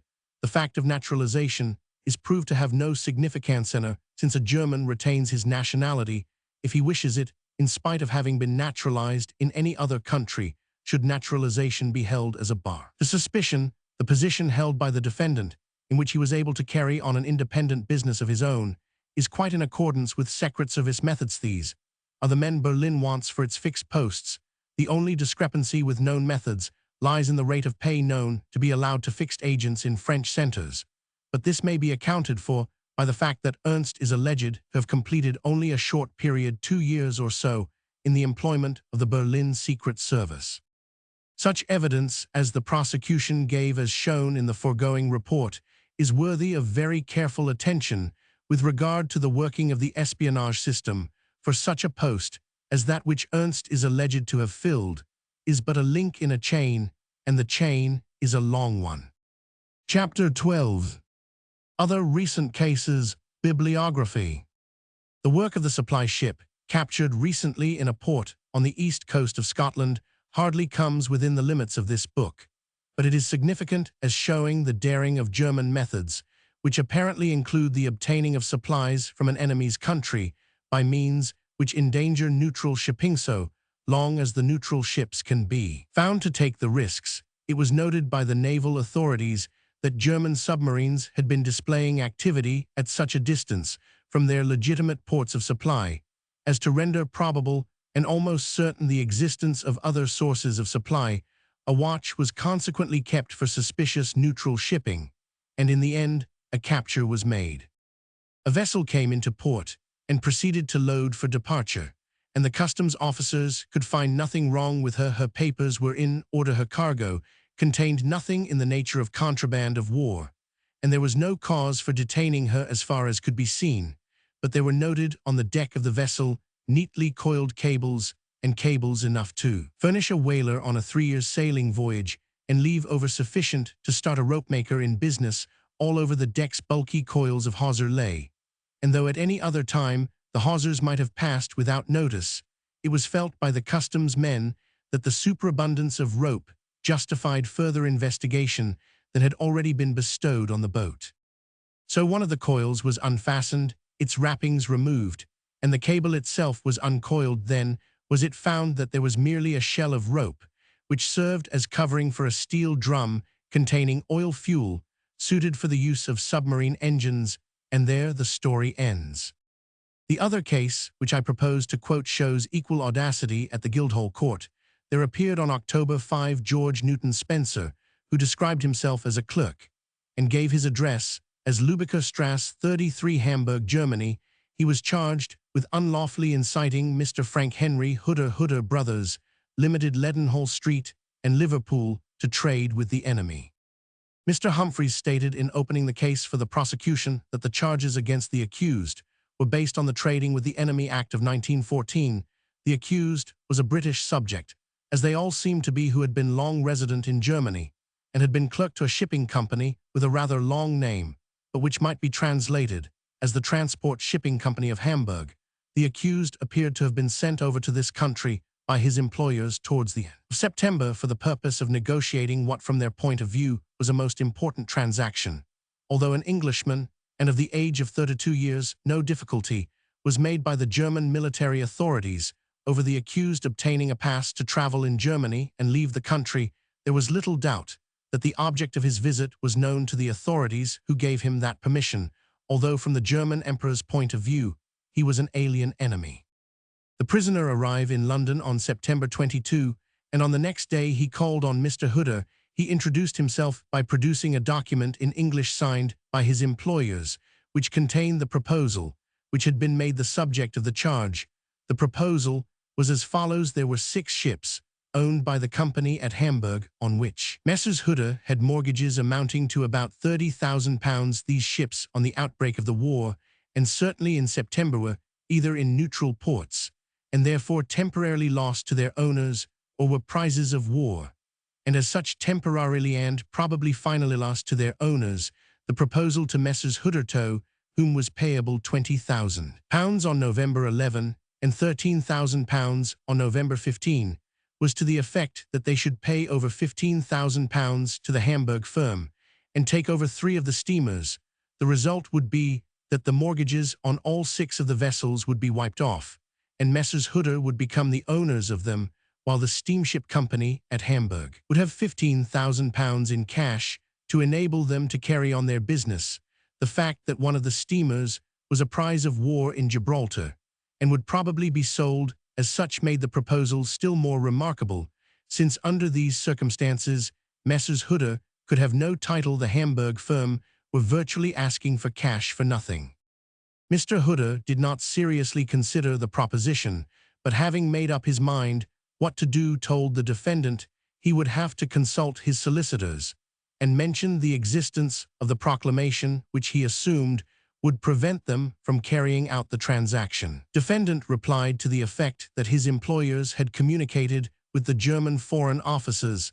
They had no proclamation and had received permission to carry out the transaction. He handed Mr. Hutter a bundle of documents in German, which showed that the defendant's employers in Hamburg, before ever they attempted to put this transaction in form, obtained leave from their own authorities, to whom they stated their own frank viewpoint with regard to the matter.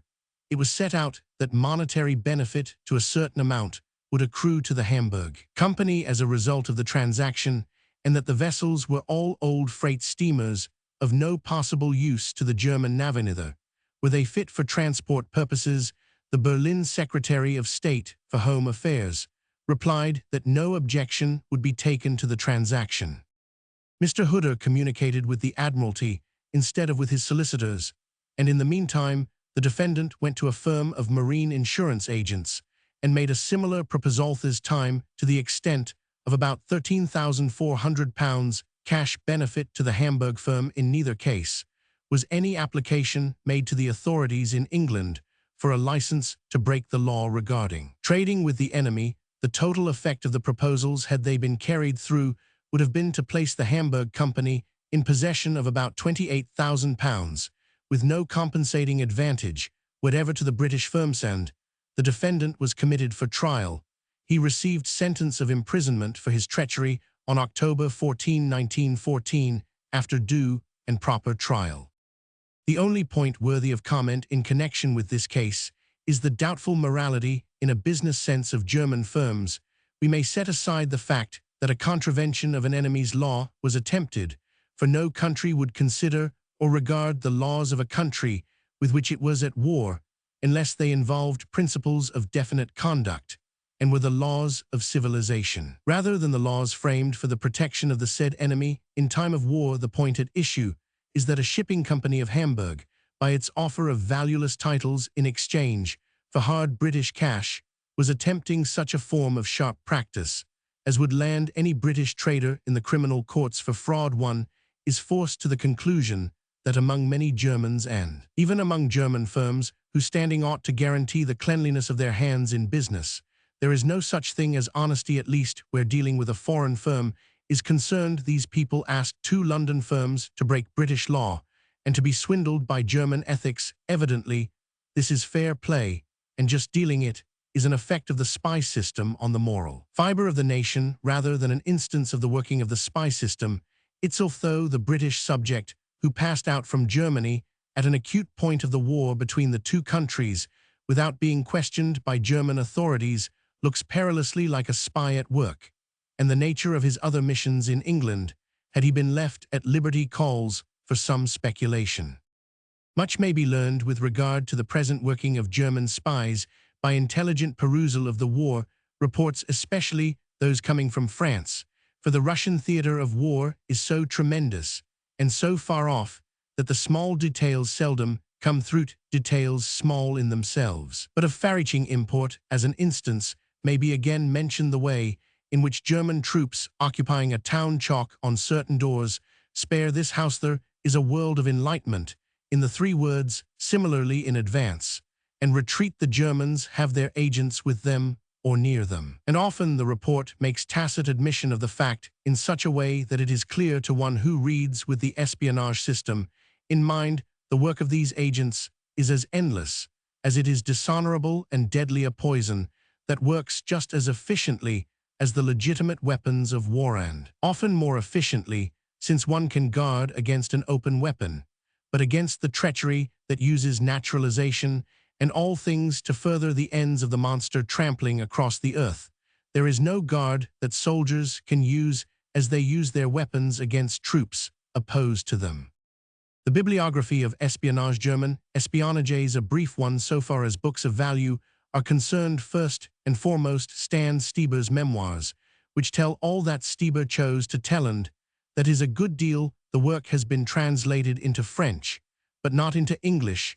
There is The Indiscretions of Wollheim, a book which gives some idea of the system, but is mainly concerned with incident. The memoirs of Bush, Bismarck's friend, afford further light on the system, but only in a fragmentary way. Military Espionage in Peace and War by W.N. Klembovsky, a Russian staff officer, is more a manual of what ought to be done by purely military spies than a book descriptive of the German system. Espionnage militaire by Lieutenant Froment of the French army is open to the same class of criticism, as is to a certain extent Espionage by N. de Chilly, though the last named is a more informative book. The German Spy System in France, an English translation of Paul Lanoir's book on the subject, is a brief but well-compiled review of what Germany has accomplished in the way of espionage since 1870 in France, and although rather pessimistic in tone as regards French countermeasures, ranks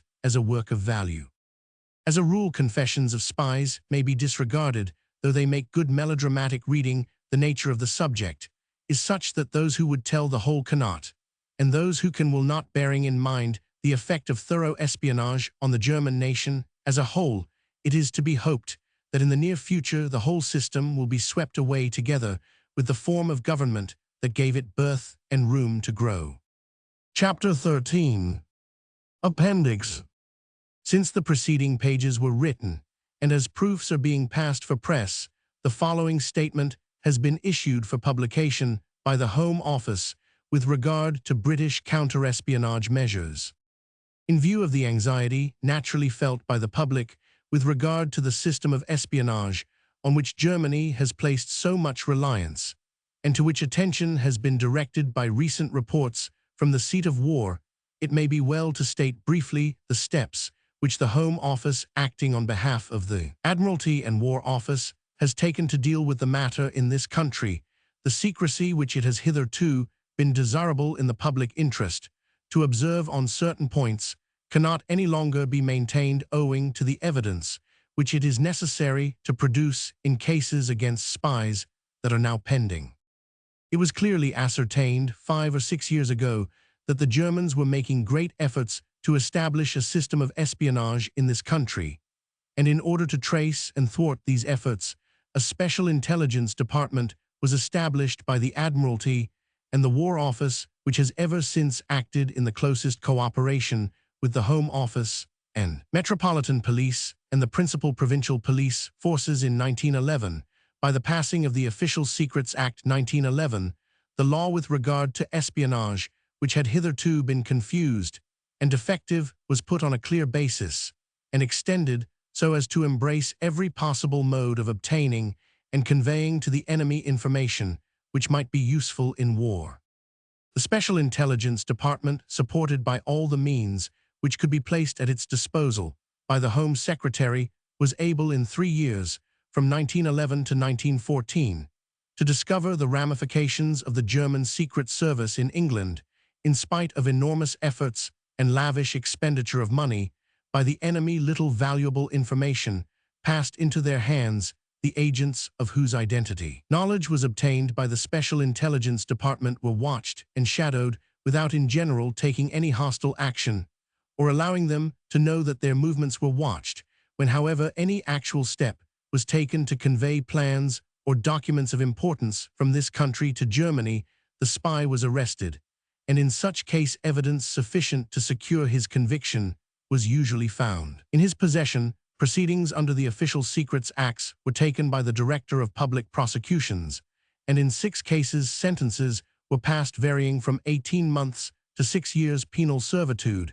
At the same time, steps were taken to mark down and keep under observation all the agents known to be engaged in this traffic, so that when any necessity arose the police might lay hands on them at once. And accordingly, on August 4, before the declaration of war, instructions were given by the Home Secretary for the arrest of 20 known spies, and all were arrested. This figure does not cover a large number, upwards of 200, who were noted as under suspicion or to be kept under special observation. The great majority of these were interned at or soon after the declaration of war. None of the men arrested in pursuance of the orders issued on August 4 has yet been brought to trial, partly because the officers whose evidence would have been required were engaged in urgent duties in the early days of the war, but mainly because the prosecution, by disclosing the means adopted to track out the spies and prove their guilt, would have hampered the Intelligence Department in its further efforts. They were and still are held as prisoners under the powers given to the Secretary of State by the Aliens Restriction Act. One of them, however, who established a claim to British nationality, has now been formally charged, and the reasons for delay no longer existing, it is a matter for consideration whether the same course should now be taken with regard to some of the other known spies. Although this action taken on August 4 is believed to have broken up the spy organization which had been established before the war, it is still necessary to take the most rigorous measures to prevent the establishment of any fresh organization, and to deal with individual spies who might previously have been working in this country outside the organization, or who might be sent here under the guise of neutrals after the declaration of war. In carrying this out, the Home Office and War Office have now the assistance of the cable censorship and also of the postal censorship, which established originally to deal with correspondence with Germany and Austria, has been gradually extended as the necessary staff could be obtained so as to cover communications with those neutral countries through which correspondence might readily pass to Germany or Austria. The censorship has been extremely effective in stopping secret communications by cable or letter with the enemy, but as its existence was necessarily known to them, it has not except in a few instances produced materials for the detection of espionage. On August 5, the Aliens Restriction Act was passed, and within an hour of its passing an order in council was made which gave the Home Office and the police stringent powers to deal with aliens and especially enemy aliens, who under this act could be stopped from entering or leaving the United Kingdom and were prohibited, while residing in this country, from having in their possession any wireless or signaling apparatus of any kind or any carrier or homing pigeons. Under this order, all those districts where the Admiralty or War Office considered it undesirable that enemy aliens should reside have been cleared by the police of Germans and Austrians, with the exception of a few persons, chiefly women and children, whose character and antecedents are such that the local chief constable, in whose discretion the matter is vested by the order, considered that all ground for suspicion was precluded. At the same time, the Post Office, acting under the powers given them by the Wireless Telegraphy Acts, dismantled all private wireless stations, and they established a special system of wireless detection, by which any station actually used for the transmission of messages from this country could be discovered. The police have cooperated successfully in this matter with the Post Office. New and still more stringent powers for dealing with espionage were given by the Defence of the Realm Act, which was passed by the Home Secretary through the House of Commons, and received the royal assent on August 8. Orders in council have been made under this act, which prohibit in the widest terms any attempt on the part either of aliens or of British subjects to communicate any information which is calculated to be or might be directly or indirectly useful to an enemy, and any person offending against this prohibition is liable to be tried by court-martial and sentenced to penal servitude for life. The effect of these orders is to make espionage a military offense. Power is given both to the police and to the military authorities to arrest without a warrant any person whose behavior is such as to give rise to suspicion, and any person so arrested by the police would be handed over to the military authorities for trial by court-martial only. In the event of the military authorities holding that there is no prima facie case of espionage or any other offense triable by military law, is a prisoner handed back to the civil authorities to consider whether he should be charged with failing to register or with any other offense under the Aliens Restriction Act. The present position is therefore that espionage has been made by statute a military offense triable by court-martial. If tried under the Defence of the Realm Act, the maximum punishment is penal servitude for life, but if dealt with outside that act as a war crime, the punishment of death can be inflicted. At the present moment, one case is pending in which a person charged with attempting to convey information to the enemy is now awaiting his trial by court-martial, but in no other case has any clear trace been discovered of any attempt to convey information to the enemy, and there is good reason to believe that the spy organization crushed at the outbreak of the war has not been re-established. How completely that system had been suppressed in the early days of the war is clear from the fact disclosed in a German army order that, on August 21, the German military commanders were still ignorant of the dispatch and movements of the British Expeditionary Force, although these had been known for many days to a large number of people in this country. The fact, however, of this initial success does not prevent the possibility of fresh attempts at espionage being made, and there is no relaxation in the efforts of the Intelligence Department and of the police to watch and detect any attempts in this direction. In carrying out their duties, the military and police authorities would expect that persons having information of cases of suspected espionage would communicate the grounds of the suspicion to local military authority or to the local police, who are in direct communication with the Special Intelligence Department, instead of causing unnecessary public alarm and possibly giving warning to the spies by public speeches or letters to the press in cases in which the Director of Public Prosecutions has appealed to the authors of such letters and speeches to supply him with the evidence upon which their statements were founded in order that he might consider the question of prosecuting the offender. No evidence of any value has as yet been forthcoming. Among other measures which have been taken has been the registration by order of the Secretary of State, made under the Defense of the Realm Act, of all persons keeping carrier or homing pigeons. The importation and the conveyance by rail of these birds have been prohibited, and with the valuable assistance of the National Homing Union, a system of registration has been extended to the whole of the United Kingdom, and measures have been taken which it is believed will be effective to prevent the possibility of any birds being kept in this country which would fly to the continent.